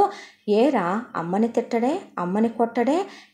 పెళ్ళానికి అమ్మకి తేడా తెలుస్తుందిగా, అక్కకి అమ్మకి తేడా తెలుస్తుందిగా. అప్పుడు అంత తాగొచ్చినప్పుడు కూడా వాడు పెళ్ళాం మీదే చెయ్యేస్తాడు తప్ప అమ్మ మీదో అక్క మీదో చెయ్యేయడేరా. మరి ఏది ఇంకిత జ్ఞానం తెలియక కాదు, కండ కావరంతో కళ్ళు మూసుకుపోయి ఆ తాగిన తాగుణ్ణి ఒక బలహీనతగా అడ్డు పెట్టుకొని భార్య బలహీనురాలు, ఆమె మీద తను చెయ్యెత్తినా కొట్టినా తిట్టినా తన ఎమోషన్స్ అన్నీ ఆవిడ భరిస్తుంది. పెళ్ళాం గదిలోకి వెళ్ళే ఆ వెధవ అమ్మ గదిలోకో అక్క గదిలోకో చెల్లి గదిలోకో వెళ్ళడేంట్రా? ఎందుకంటే వాడి అమ్మ అక్క చెల్లి మాత్రమే పవిత్రమైన వాళ్ళు. పెళ్ళాం అనేది అంగట్లో బొమ్మ. పెళ్ళాం అనేదాన్ని అత్తామావలో వీడి కోసమే కని వదిలేశారనుకుంటాడేంటో ఒక మగాడు. ఎందుకురా ఇలా చేస్తూ ఉంటారు ప్రతి ఒక్కడూ కూడా? ఈ ప్రపంచం మొత్తం మీద మీ అమ్మ మాత్రమే ఒక పతివ్రత, ఒక దేవత, ఒక మాతృమూర్తి అని, ఒక భార్య అని నువ్వు అనుకుంటే, మీ నాన్న తప్పు చేశావు చేశావు చేశావు చేశావనే చెయ్యెత్తి నిలదీసి అన్ని మాట్లాడే నువ్వు ఆ తప్పు ఎందుకు చేశాడని మనిషి జన్మెత్తితే కనుక్కోవాలిగా. చదువుకున్నావుగా, సంస్కారం ఏమై ఏడ్చిందిరా పశువా నీకు? అసలు మీ నాన్న ఎందుకు అలా చేశాడో, మీ అమ్మ ఎందుకు అలా ఉంటుంది? మీ నాన్న తప్పు చేయటం వెనక కారణం ఏంటి? మీ అమ్మ ఒంటి మీద రోజు చెయ్యేస్తాడు. అందుకు గుర్తు నలిగిపోయిన మీ అమ్మ గదిలో పక్క మీద పరిచిన మల్లె పువ్వులే కదా. మీ అమ్మ శరీరమే కదా, చెదిరిన జుట్టు నలిగిన చీరే కదా గుర్తు. నేను చూడలేదనుకుంటున్నావా? మరి అన్ని సుఖాలు ఉండి డబ్బుండి రోజు మీ నాన్న చెయ్యేస్తూ మీ అమ్మకి అన్ని సుఖాలు అందిస్తూ చెక్ పవర్లుండి, మీ అమ్మకి హోదా ఉండి ఇంటి పేరుండి పరువుండి ప్రతిష్ఠుండి అన్నీ ఉన్న మీ అమ్మ ఎందుకు మీ నాన్న దృష్టిలో మరి మీ పిన్ని కాని పిన్ని అంత స్థానాన్ని సంపాదించలేకపోయింది? అది ఎందుకు నువ్వు ఆలోచించలేకపోతున్నావు? సరే, మీ నాన్న అక్రమ సంబంధం పెట్టుకున్నాడు, మీ అమ్మ ఉత్తమ ఇల్లాలు కదా, మీ అమ్మ మహాపతివ్రత కదా, మీ అమ్మ దైవభక్తురాలు కదా. మరి అలాంటప్పుడు పతినే వ్రతముగా పూనిన పతివ్రత కదా మీ అమ్మ. మరి అలాంటప్పుడు ఎందుకురా మిమ్మల్ని అలా గాలికి వదిలేసింది? మరి బజారుకి వదిలేసింది ఎందుకు? పిల్లలు ఏమైపోతున్నారా, ఎటుపోతున్నారా అనే పక్షి కూడా తన బిడ్డల్ని తన రెక్కల చాటున కాపాడుకుంటూ పెంచుతుందే. పశువు కూడా తన బిడ్డని దాని కాళ్ళ మీద అది ఆధారపడేంత వరకు తోడై ఉంటుందే. నీ అమ్మ అంతకన్నా దిగజారిపోయిందై మిమ్మల్ని వీధుల పాలు చేసి వదిలేసిందా? నీ ఇంట్లో ఏం జరుగుతుందో ఏ రోజైనా పట్టించుకున్నావా? ఏ రోజైనా నీ ఇల్లు ఏ గతికి చేరుకుంటుందో నీకు తెలుస్తుందా? నీ అక్క జగతి అసలు ఎందుకు గదిలో ఉండిపోయింది? మీ అక్కకి ఏమైంది? మీ అక్క అంత చదువుకుంది కదా, అందరు ఆడపిల్లల్లా చక్కగా పెళ్లి చేసుకొని భర్తతో సరదాగా కాపురం చేసుకుంటూ అత్తారింటికి వెళ్ళి పిల్ల పాపలతో చల్లగా ఉండాల్సిన మీ అక్క ఎలా ఉందో ఎప్పుడైనా తలుపు తీసి లోపలికి వెళ్ళి చూసావా? ఇదిగో మీ అక్క ఎలా ఉందో చూసుకో ఒకసారి, నీకే తెలుస్తుంది. మీ అక్క అలా అయిపోవటానికి కారణం ఏంటంటావు? నీలాంటి ఒక మగాడు, నీలాంటి ఒక మగ పశువు. అవునరా రాస్కెల్, మీ అక్క నీలాంటి ఒక వెధవని నమ్మింది, ప్రేమించింది. ఆడపిల్లని పక్కన కూర్చోబెట్టుకొని బయట ప్రపంచంలోకి వెళితే ప్రపంచం ఇలా ఉంటుందమ్మా, నువ్వు ఇలా ఉండాలి, నువ్వు ఏ ఫ్లట్టింగ్ వెధవా చెప్పే మోసపూరితమైనటువంటి మాటలకి లొంగిపోకూడదు, నీ మనసు శరీరం బలహీనంగా ఉండకూడదు అని చెప్పాల్సిన నీ అమ్మ ఏం పెంపకం పెంచిందిరా మీ ముగ్గురిని కూడా. మీ అక్కని వెర్రిదానిలా వదిలేయటం, మీ అన్నని తాగుబోతోళ్ళ వదిలేయటం నిన్ను చెప్పడానికి అసహ్యం వేస్తోంది. ఉంపుడు గత్తెల చుట్టూ తిరిగి వేశ్యాలోలుడిగా వదిలేయటమా? మా వాడికి మా బ్రతుకులు ఏంటో తెలుసా? మమ్మల్ని కన్నా ఒక నీచమైన వెధవ మా అమ్మని పెళ్లి చేసుకొని, మా అమ్మ ఎప్పుడు మీ అమ్మంతా తప్పించిపోలేదు ఏ విషయం కోసం కూడా. మా అమ్మ ఏ రోజు కూడా మీ అమ్మలా సుఖపడింది లేదు, అష్టైశ్వర్యాలు అనుభవించింది లేదు. నీకో విషయం తెలుసా? మా చిన్నప్పుడే నన్ను మా తమ్ముడిని కని మా నాన్న గాలి వెధవ మా అమ్మని పిచ్చిదాన్ని చేసి 2 పిల్లల్ని కని వాడి దేశాల మీదకి ఆస్తి మొత్తం అమ్ముకొని ఉంపుడు గత్తెలతో నీలాగే కండకావరంతో కళ్ళు మూసుకుపోయి వెళ్ళిపోయాడు. కానీ మా అమ్మ, మీ అమ్మ మిమ్మల్ని వదిలేసినట్టుగా మమ్మల్ని వదిలేయలేదే. నాకు తప్పు ఒప్పులు చెప్పే పెంచిందే. క్యారెక్టర్లెస్ దానిలాగా నన్ను ఎప్పుడూ మా అమ్మ పెంచలేదు. మా అమ్మ ఎప్పుడూ కూడా నన్ను మా తమ్ముడిని వీధులకు వదిలేయలేదు. ఎన్ని కష్టాలు పడిందో తెలుసా? మా మామయ్య తోడుగా ఉన్నా మా అమ్మ ఒకవైపున మిషన్లే కుట్టిందా, ట్యూషన్లే చెప్పిందా, పచ్చళ్ళే పట్టిందా, నానా తిప్పలు పడి మమ్మల్ని ప్రయోజకుల్ని చెయ్యాలని నిద్ర మానేసి తిండి మానేసి రెక్కల కష్టంతో బిడ్డలైన మా ఇద్దరిని మా నాన్న గాలి కుదిలేసినా పట్టించుకోకపోయినా వాడి దారి వాడు చూసుకొని వెళ్ళిపోయినా ఏ సుఖాల కోసం మా అమ్మ తాపత్రయపడింది లేదు. మా అమ్మకి చెక్ పవర్లు మీ అమ్మలా లేవు. మా అమ్మకి ఏ ఆస్తి అంతస్తులు హంగులు ఆర్భాటాలు మీ అమ్మలా లేవు. అయినా సరే మమ్మల్ని ఎంతో పద్ధతిగా ఉన్నంతలోనే క్రమశిక్షణగా సంస్కారంతో పెంచింది. కానీ నీ అమ్మ ఏం చేసిందిరా? నీ అమ్మ చేసిన దానికి మూల్యం ఏంటో తెలుసా? మీ బ్రతుకులు, మీ బతుకులు చెడ. మళ్ళీ నువ్వు మాట్లాడటం ఒకటి, నీ బతుక్కి ఫ్లర్టింగ్, నీ బతుక్కి అమ్మాయిలు. నీ అక్క ఏం చేసిందో తెలుసా? పాపం తెలిసి తెలియని వయసు కాలేజీకి వెళ్ళింది. కూతురు ఎప్పుడు వెళ్తుందో పట్టించుకునే టైం నీ అమ్మకి లేదు. కూతురు ఎప్పుడు వచ్చుద్దో పట్టించుకునే టైం నీ అమ్మకి లేదు. కూతుర్ని కొడుకులిద్దరినీ దగ్గర కూర్చోబెట్టుకొని మీ నాన్న తప్పు చేశాడు చేశాడు చేశాడు చేశాడు, నా బతుకున అన్యాయం చేశాడు, వేరే ఆడది మీ నాన్న జీవితంలో ఉంది అని చెప్పే మీ అమ్మ మరి మీ నాన్న వదిలేయలేదే? మీ నాన్నతో ఎందుకురా రోజు కాపురం చేస్తుందే? మరి మీ అమ్మ మిమ్మల్ని తీసుకెళ్ళి మీ నాన్నతో విడాకులు తీసుకొని ఎలిమని వస్తుందిగా బయటికి వెళ్ళి బ్రతకలేదే? మీ నాన్న గురించి అన్ని ప్రచారాలు చేసే మీ అమ్మ, మీ నాన్న గురించి అన్ని చెప్పే మీ అమ్మ మీరు పెద్ద అయిన తర్వాత అలా అవ్వకూడదమ్మా అని మిమ్మల్ని దగ్గరికి తీసుకొని శివాజీ తండ్రి పోతే శివాజీ తల్లి జిజియాబాయి ఒళ్ళో కూర్చోబెట్టుకొని వీరమాతగా కొడుకుని అంత గొప్ప వీరుణ్ణి చేసింది, ఛత్రపతిని చేసింది కదా. నీ అమ్మ ఒక ఆడదే కదరా. మీరు అలా ఆడవాళ్ళ జీవితాల్లోకి వెళ్ళకూడదు. అమ్మా వయసుకు వచ్చిన తర్వాత బయట ప్రపంచం ఇలా ఉంటుంది, బయట కామాంధులైనటువంటి వెధవలు ఇలా తిరుగుతూ ఉంటారు. నిన్ను నువ్వు కాపాడుకుంటూ నీ క్యారెక్టర్ దిగజారకుండా నువ్వు జాగ్రత్తగా ఉండాలమ్మా అని మీ అక్కకి చెప్పలేదే? నువ్వు తాగకూడదయ్యా, తాగటం తప్పు అని మీ అన్నయ్యకి చెప్పలేదే? నువ్వు ఒక ఆడదాంతో కాదు, కనిపించిన ప్రతి ఆడదాంతో వావి వరసలు మర్చిపోయి నీతి మాలిన వెధవలా తిరుగుతుంటే అది తప్పు అని నీకు చెప్పలేదే? మీ నాన్న ఒక ఆడదాని విషయంలో చేసిన తప్పు నువ్వు ఎంతమంది ఆడవాళ్ళ విషయాల్లో చేస్తే రేపు నీ జీవితంలోకి ఒక ఆడది వస్తుంది కదా. ఆ ఆడదానికి నిన్ను ఏమని అప్పచెబుదామనుకుందిరా నీ అమ్మ? ఏమని చెబుదామనుకుంది?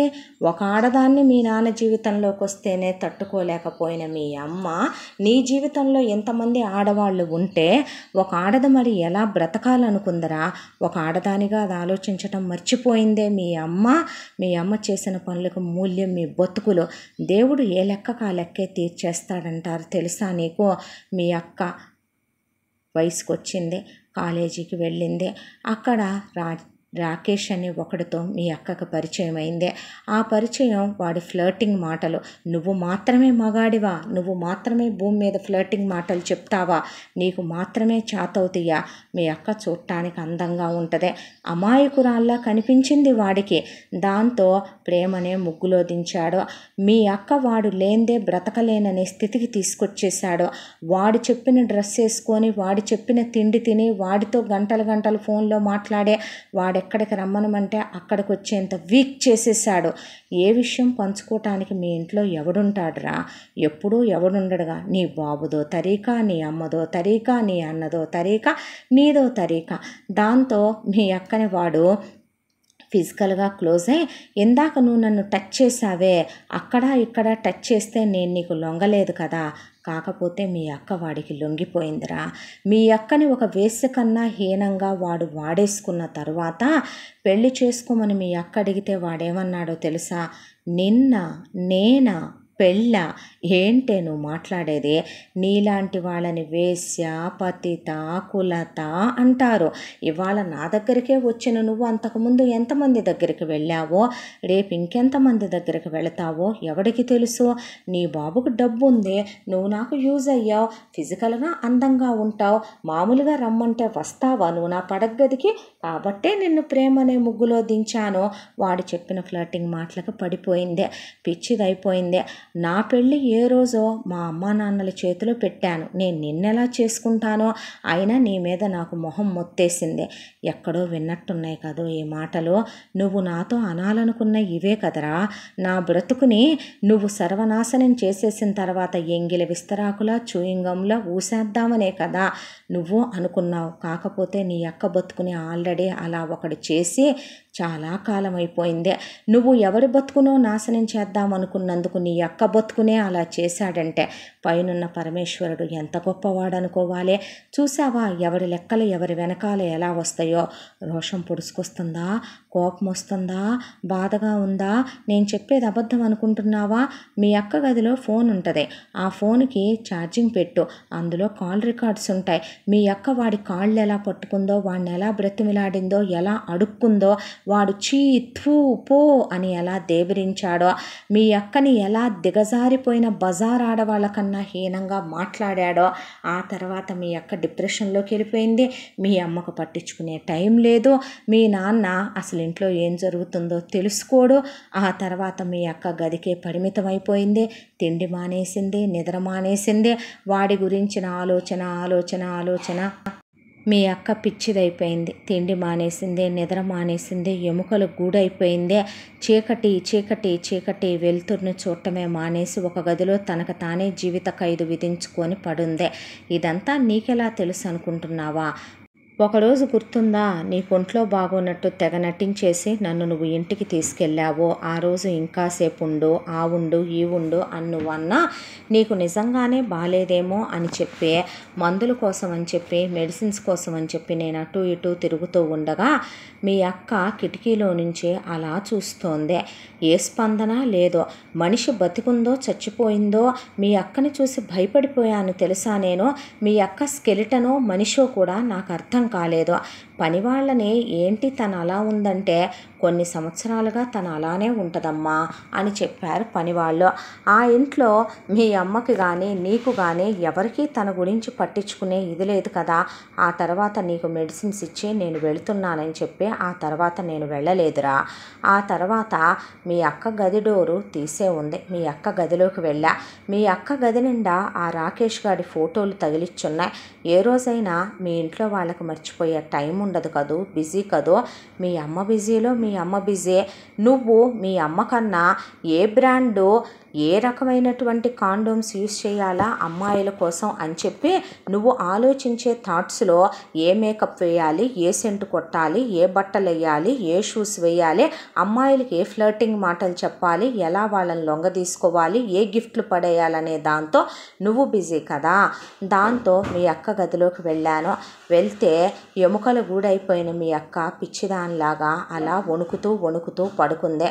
చీకటి మొత్తం గదంతా చీకటితో నిండిపోయిందే. దాంతో లైట్ ఆన్ చేసా, స్పృహలో లేదు.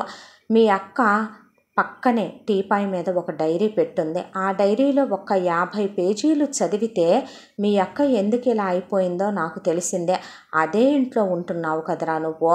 ఒక ఆడదాని బాడీ మీద నువ్వు చేసే రీసెర్చ్లో ఒక ఆడదాన్ని లొంగ తీసుకోవటం ఎలా అని నువ్వు ఆలోచించే కుతంత్రమైన ఆలోచనల్లో నీ అక్క ఏమైపోయింది, ఎందుకు అలా నీకన్నా ముందు పుట్టిన ఒక ఆడపిల్ల బ్రతుకలా అయిపోయింది అని నువ్వు ఆలోచించగలిగావా పశువా?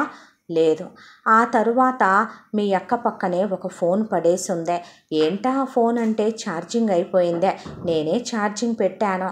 ఛార్జింగ్ పెడితే అందులో వరుసగా మీ అక్క వాడితో దిగిన ఫోటోలు, మీ అక్క వాడితో గడిపినటువంటి ఎన్నో మధురమైన జ్ఞాపకాలు మీ అక్క ఫోటోల రూపంలో, వీడియోల రూపంలో అందులో పెట్టుకుందే. దాంతోపాటు వాడితో మాట్లాడిన కాల్ రికార్డ్స్ అన్నీ వింటే ఒక ఆడపిల్లగా నాకే పేగులు తెగేంత దుఃఖం వచ్చిందే. అలాంటిది నీ అమ్మ ఆడదే కదరా, ఇంట్లోనే ఉంటుందిగా. మీ ఇంట్లో మీ అక్క పరిస్థితి ఏంటి అని పట్టించుకునే టైము, తీరిక, ఓపిక ఎవ్వరికీ లేదు. నిజం చెప్పాలంటే గనక మీ నాన్నని నువ్వు ఎన్నోసార్లు నువ్వు సెల్ఫిష్, నువ్వు నీ గురించి ఆలోచించుకున్నావు, అమ్మ గురించి ఆలోచించలా, మా గురించి ఆలోచించలా అని అడిగే నువ్వు మరి నీ ఫ్యామిలీ గురించి నువ్వేం పట్టించుకున్నావురా? నీ ఫ్యామిలీలో వాళ్ళని నువ్వేం మార్చుకున్నావు? నీ ఫ్యామిలీ సర్వనాశనం అయిపోతుంటే నువ్వు సెల్ఫిష్ ఫెలోలాగా నీ శారీరక సుఖాల కోసం నువ్వు పాకులాడుతూ చేతిలో డబ్బు ఉంది కదా, దేవుడిచ్చిన అందం ఉంది కదా, పొగరుంది కదా, కండ కావరం ఉంది కదా అని చూసిన ఆడదాన్నల్లా చెరుద్దామని నువ్వు ఊరి మీద పడి తిరగట్లేదు. చూసావా మీ అక్క బ్రతుకు ఇది అని నీకు నేను చెప్పాల్సి వచ్చిందే. మీ అక్క గదిలోకి వెళితే కాసేపట్లో నేను తెలుసుకున్న నిజాలివే. ఇది ఇంతవరకు నేను తెలుసుకున్న మీ అక్క గతం. అప్పుడే మీ అక్క గది మీదుగా వెళుతూ మీ అమ్మ గదిలో మంచం మీద నలిగిపోయిన మల్లెపూలు మీ అమ్మ కూర్చొని ఆలోచించుకోవటం, ఆ తరువాత మీ అమ్మ బోలెడన్ని మేకప్ థింగ్స్ అవన్నీ మీ అమ్మ ఎదురుగా ఉన్న డ్రెస్సింగ్ టేబుల్ మీద సర్దుకోవటం, సెంట్ బాటిల్స్ అన్నీ స్ప్రే చేసి మీ అమ్మ చూసుకోవటం, ఆ తర్వాత మీ అమ్మ జుట్టు చెరిగిపోవటం, చీర నలిగిపోవటం చూస్తూనే వచ్చాను నేను. మీ నాన్న వేరే గదిలో కూర్చుని పుస్తకం చదువుకోవటం, అలా నడుస్తూ వెళ్ళిన నాకు మీ అన్నయ్య కనిపించాడు. ఒక విషయం చెప్పనా, మీ అన్నయ్య తన 10th క్లాస్ అయిపోయిన దగ్గర నుంచి తాగుతున్నాడు. తల్లి అంటే ఏంటి, పిల్లలు చిన్నప్పుడు తప్పటడుగులు వేసేటప్పుడు ఎక్కడ పడిపోతారోనని చేతులు అడ్డు పెట్టి వాళ్ళ చిటికిన వేలు పట్టుకొని నడిపిస్తుంది. పెద్ద అయిన తర్వాత వాళ్ళు ఎక్కడ తప్పుడు దారిలో నడుస్తారోనని ఆడపిల్లలైనా మగపిల్లలైనా దగ్గర కూర్చోబెట్టుకొని లోకం అంటే ఇది, ప్రపంచం అంటే ఇది, మంచి చెడు అంటే ఇది, చెడు అలవాట్లు వ్యసనాలకి మనిషి బానిస కాకూడదు అని చెప్పాలి కదా. అలాంటిది 10th క్లాస్ నుంచి మీ అన్నయ్య టాక్సిక్ అయిపోయే రేంజ్లో ఎంత తాగుతున్నాడో, ఏం తాగుతున్నాడో ఏ రోజైనా పట్టించుకున్నారా? అసలు మీ అన్నయ్య ఏం చదివాడో, ఏ స్కూలు, ఏ కాలేజో, ఎప్పుడు వెళ్ళేవాడు, ఎప్పుడు వచ్చేవాడు, ఏ బార్లో పడిపోయేవాడు, ఏ పబ్బులో పడిపోయేవాడో, అంత తాగి తాగి తాగి మీ అన్నయ్య హెల్త్ ఏ స్టేజ్లో ఉంది ఇప్పుడు? మీ అన్నయ్య లోపల కూడా అందరి శరీరంలో ఉన్నట్టే మానవ నిర్మాణంలో ఉండే అవయవాలు ఉంటాయి కదరా పశువా, అవి ఇప్పుడు ఏ స్టేజ్లో ఉన్నాయి అనేదే ఏ రోజైనా పట్టించుకున్నావా? మీ అన్నయ్య ఎలా అయిపోయాడో పాపం మీ అమ్మకు అసలు లేదు పట్టించుకునే తీరిక. మాతృమూర్తులందరూ తల ఎత్తి కాదో తల వంచి సిగ్గుపడి తల ఎత్తి ఉమ్మేసే క్యారెక్టర్ కదరా మీ అమ్మదే. అలాంటిదే మీ అమ్మ మీ అన్నయ్య గురించి పట్టించుకుందా? తప్పొప్పులు చెప్పిందా? అలా తాక్కూడదని ఎప్పుడైనా దగ్గరికి తీసుకుందా? ఒక దెబ్బేసో ఒక మాటనో చాలామంది తల్లిదండ్రులు డ్రగ్స్కి అలవాటైన పిల్లల్ని కూడా వాళ్ళని మాన్పించుకునే దారులు ఈ రోజుల్లో ఎన్నో ఉన్నాయని వాళ్ళ కోసమనే వాళ్ళు తెలియక పెడద్రోవలు, చెడు స్నేహాలు పట్టి చెడిపోతే బాగు చేసుకుంటున్న వాళ్ళు ఎంతోమంది ఉన్నారు. కానీ మీ అన్నయ్య అలా కాదు కదా. మీ అన్నయ్య ఎలా ఉండేవాడురా చిన్నప్పుడు? ఆ తర్వాత మీ అన్నయ్య గదిలోకి వెళ్ళా, మీ అన్నయ్య ఫోటోలన్నీ చూసా నేను. మీ అన్నయ్య తన వార్డ్రోబ్లో పెట్టిన మీ అన్నయ్య పుస్తకాలు చూసా, మీ అన్నయ్య గీసుకున్న బొమ్మలు చూసావా, మీ అన్నయ్య రాసుకున్న డైరీ చూసావా? మనుషులతో మనుషులు మాట్లాడుకోవాల్సిన కొంపల్లో డైరీలతో మాట్లాడుకోవటం ఏంట్రా? మీకున్న కోట్ల రూపాయల డబ్బు చివరికి మనిషితో మనిషి మాట్లాడుకోలేనంత మీ చుట్టూ ఇనపగోడలు కట్టేసిందా? మీ అన్నయ్య 15 ఏళ్ల వయసు నుంచి తాగుడుకు అలవాటయ్యాడు. తప్పని చెప్పేవాళ్ళు లేరు, నిరోధించేవాళ్ళు లేరు. విచ్చలవిడితనం. మీ అన్నయ్య నీలాగా ఏ ఆడదాంతో కాలు జార్లా, ఎవరిని ప్రేమించలా, దిగజార్లా. Smoking drinking. దాంతో విచ్చలవిడిగా ఒకరోజు మీ అన్నయ్య విపరీతంగా తాగేశాడు. అదేమీ రాత్రి కాదు, పట్టపగలు, మిట్ట మధ్యాహ్నం. తాగి డ్రైవ్ చేసుకుంటూ వస్తున్న మీ అన్నయ్య ఏం చేశాడో తెలుసా? 10th క్లాసు అలా పాస్ అయ్యాననే ఆనందంలో బెస్ట్ మెరిట్ మార్కులు వచ్చినాయి కదా అని మా తమ్ముడిని ఇంటర్లో చేరుద్దామనుకున్నాం మా అమ్మ నేను. అయితే వాడు పాపం ఏదో జిరాక్స్ కాపీలు తెచ్చుకోవాలని జిరాక్స్ షాప్ దగ్గరికి వెళ్ళి వస్తున్న మా తమ్ముడిని మీ అన్నయ్య కారుతో గుద్దేశాడు. అలా గుద్దేసిన మా తమ్ముడు వెళ్ళి రోడ్డు దెబ్బ తగిలి పడిపోయాడు. కనీసం తను గుద్దానని కూడా మీ అన్నయ్యకి తెలియదు. అంత అపస్మారక స్థితిలో మీ అన్నయ్య ఇంటికి వచ్చేసాడు. వచ్చేసిన తర్వాత మా తమ్ముడిని హాస్పిటల్లో జాయిన్ చేసాం. మా తమ్ముడు అలా హాస్పిటల్లో జాయిన్ అవ్వగానే మా అమ్మ కుప్పకూలిపోయింది. మా అమ్మ శారదకి నేను, మా తమ్ముడు ప్రతీకే ప్రపంచం. మా తమ్ముడు పంచప్రాణాలు పెట్టుకొని వాడిని డాక్టర్ని చేద్దాంలే అని ఎన్నో కలలు కంటున్న మాకు వాడు పిచ్చోడైపోయాడు. వాడి మెదడుకి దెబ్బ తగిలింది. వాడికి ట్రీట్మెంట్ ఇవ్వాలంటే బోలెడంత డబ్బు ఖర్చు అవుద్దని డాక్టర్లు చెప్పారు. మా మామయ్యకి మాకు ముద్ద పెట్టే స్తోమతే కష్టం. మా అమ్మకి మమ్మల్ని పోషించి చదివించటమే కష్టం. సిగ్గు దాచుకోవటానికి బట్టలు కొనటమే కష్టం. మీలా కండకావరంతో మదమెక్కి డబ్బులు వెదజల్లేంత మా బ్రతుకుల్లో ఎటూ లేవు.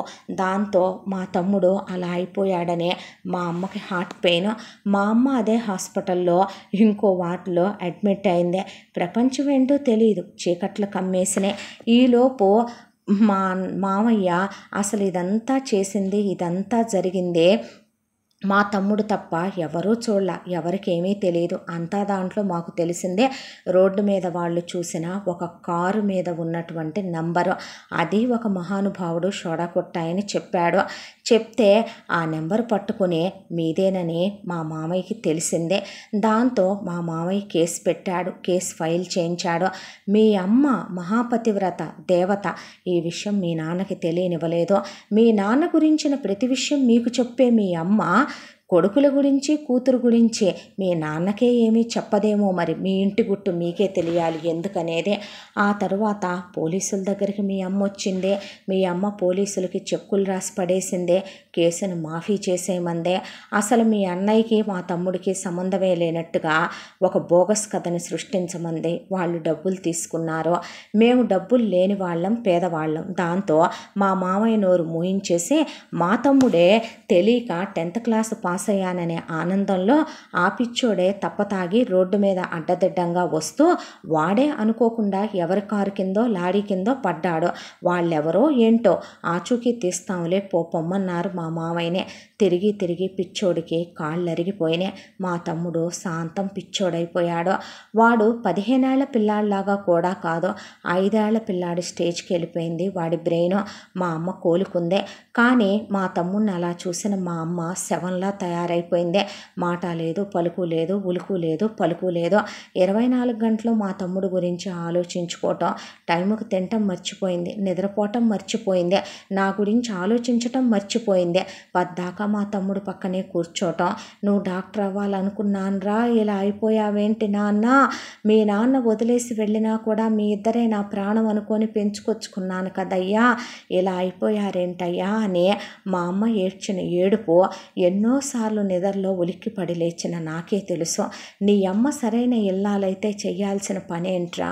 మీ ముగ్గురు ఉన్నారు కదా, మా అమ్మకి మేమిద్దరమే ప్రపంచం కదా. వచ్చి మా అమ్మ క్షమాపణ చెప్పి జరిగిన దానికి మా తమ్ముడికి ట్రీట్మెంట్ ఛాన్సలేని స్థితిలో మీ అమ్మ ఉందా? అంత చెక్ పవర్ ఉండి, అంత డబ్బు ఉండి అలా మా కుటుంబాన్ని అన్యాయం చేసి ఏం బావుకుందిరా మీ అమ్మ?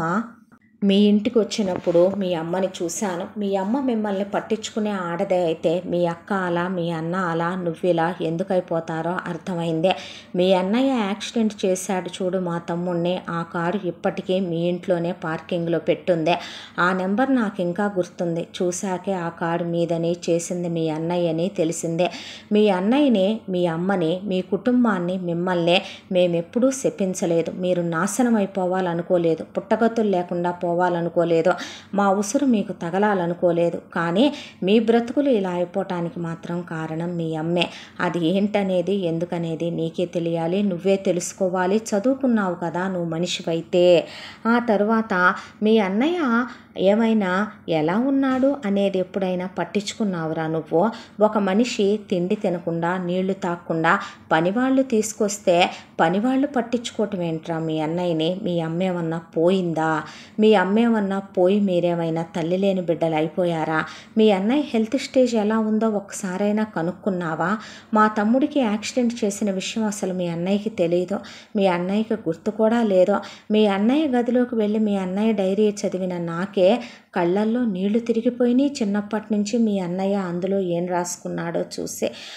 15 ఏళ్ల పిల్లాడప్పటి నుంచి తాగటం మొదలుపెట్టాడంటే మీ అన్నయ్య విశ్వ ఎందుకు అలా అయిపోయాడో? వాడు నీలా కూడా కాదు కదా, చాలా సెన్సిటివ్ మీ అన్నయ్య, చాలా మంచోడు కూడా కదరా. మరి ఎందుకు అలా అయిపోయాడని ఎందుకు నువ్వు పట్టించుకోలేకపోయావు? ఎందుకంటే నీకు అమ్మాయిల గురించి తెలుసుకునేంత దాంట్లో ఉన్న ఇంట్రెస్ట్ మీ అన్నయ్య విషయంలో లేదు కనుక. మీ అన్నయ్యని ఏదో కాపాడేశాననుకొని, కేసులు మాఫీ చేసేసాననుకొని, బయటికి రానివ్వకుండా తొక్కేశాననుకుంది మీ అమ్మ. మీ అన్నయ్య ఈరోజు రేపో అన్నట్టు ఉన్నాడు ఆ గదిలో. ఇక ఎన్నాళ్ళుంటాడో, ఎప్పుడు ఆ దేవుడి దగ్గరికి వెళ్ళిపోతాడో. మీ అన్నయ్య హెల్త్ ఆల్మోస్ట్ మీ అక్కది కూడా.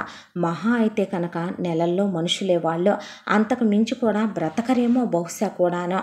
వాళ్ళు ఆరోగ్యం సర్వనాశనం అయిపోయినట్టుంది మీ అన్నయ్యదే. బ్లడ్ వామిటింగ్స్ కూడా అవుతున్నాయి మీ అన్నయ్యకి. మీ అక్క సిచ్యువేషను అలాగే ఉంది. ఫుడ్ చివరికి మంచినీళ్ళు తాగినా కూడా వామిట్ అయిపోతుంది మీ అక్కకి. అది మీ ఇంట్లో సిచ్యువేషను.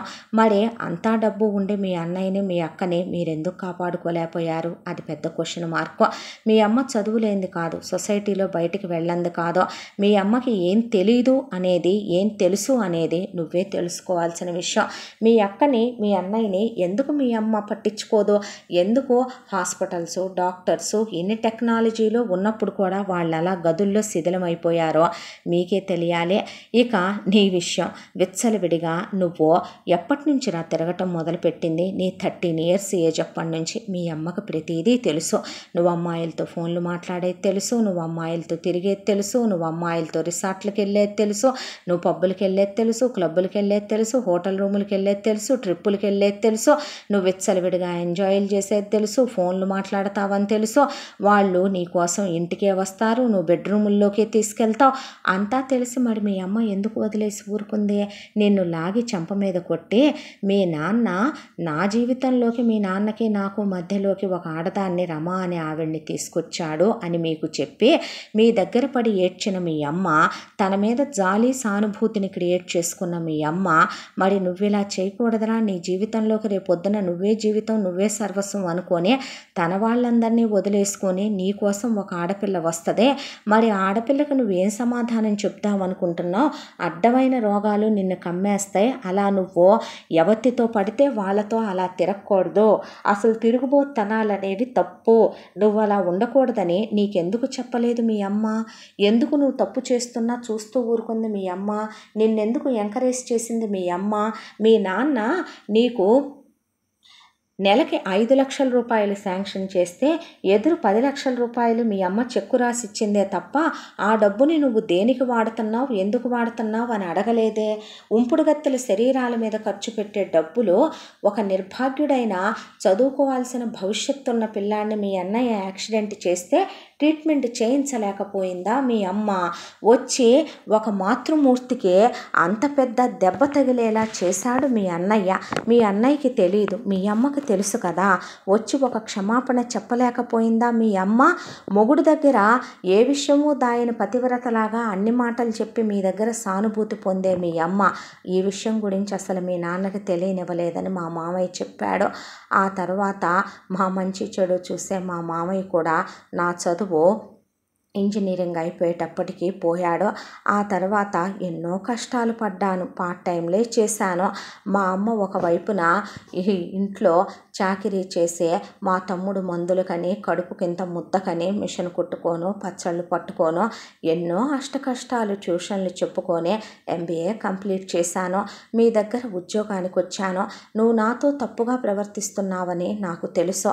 ఎన్నోసార్లు నిన్ను నేను నిర్వధించాలని చూసినా సరే నువ్వు ప్రేమనే నాటకం ఆడావు. నువ్వు ఎలాగైనా నన్ను అనుభవించాలని చూసావు. దేనికిరా? ఈ శరీరం కోసమా? ఒక విషయం చెప్పనా అని పక్కనే ఉన్న కత్తి తీసుకొని కోసుకుంది అరవింద. నిన్ను కోసినా వచ్చేది ఇదే. ఒక విషయం చెప్పనా, నేను బట్టలూడ తీసుకొని నగ్నంగా నుంచుంటే నా శరీరంలో ఏ భాగాలు ఉంటాయో నీ తల్లికి, అక్కకి, నీకు చెల్లుంటే దానికి ఉండేది కూడా అవే. శరీరానికి స్పందన అనేది కలగాలంటే ఒక ఆడదానికి ఆ మగాడి మీద మనసు ఉండాలి. ప్రేమంటే ఏంటో తెలుసా? ఒక ఆడది తనంతట తానే ఒక మగాడికి తనని తాను అర్పించుకోవటం. ఆ మగాడి క్యారెక్టరు ఎలాంటిదై ఉండాలో తెలుసా? వాడు దేవుడి పక్కన దేవుడై నిలబడేంత గొప్పోడై ఉండాలి. ఏరా, ఆడపిల్లలకి ఎక్స్పెక్టేషన్స్ ఉండవనుకుంటున్నావా? ఇలాంటి భర్త రావాలి, వస్తేనే మనం సంతోషంగా సంతృప్తిగా ఉండగలం. చిన్నప్పటి నుంచి ఎన్నో కష్టాలు నరకాలు అనుభవించిన నాకు ఎక్స్పెక్టేషన్స్ ఉండవా? నేను చెడిపోలేదే. నేను ఇంతవరకు ఎవరికి ఒక ముద్దు, ఒక హగ్గు కూడా ఇచ్చెరుగనే, ఎవరికి నేను ఐ లవ్ యూలు చెప్పెరగనే, ఎవరితోనూ నేను పక్క పంచుకొని ఎరుగనే. నీ వరకు నువ్వేమనుకుంటావో తెలుసా? ఇలా ఒళ్ళు కనపడేటటువంటి డ్రెస్సులు వేసి 4 నొక్కులు నొక్కి దగ్గరకు లాగంగానే లొంగిపోవటానికి నేను మీ అక్కను అనుకుంటున్నావా? 4 కళ్ళబొల్లి మాటలు చెప్తే బాధగా ఉందా, నొప్పిగా ఉందా నేను మాట్లాడే మాటలకే? ఒక విషయం చెప్పనా, ప్రతి ఆడది కూడా నువ్వు చిటికేగానే పిలవంగానే 4 నొక్కులు నొక్కంగానే నీతో పాటు పడగదిలోకి పక్క పంచుకోవటానికి వచ్చేసేదే అయితే గనక అమ్మ ఆదిశక్తి.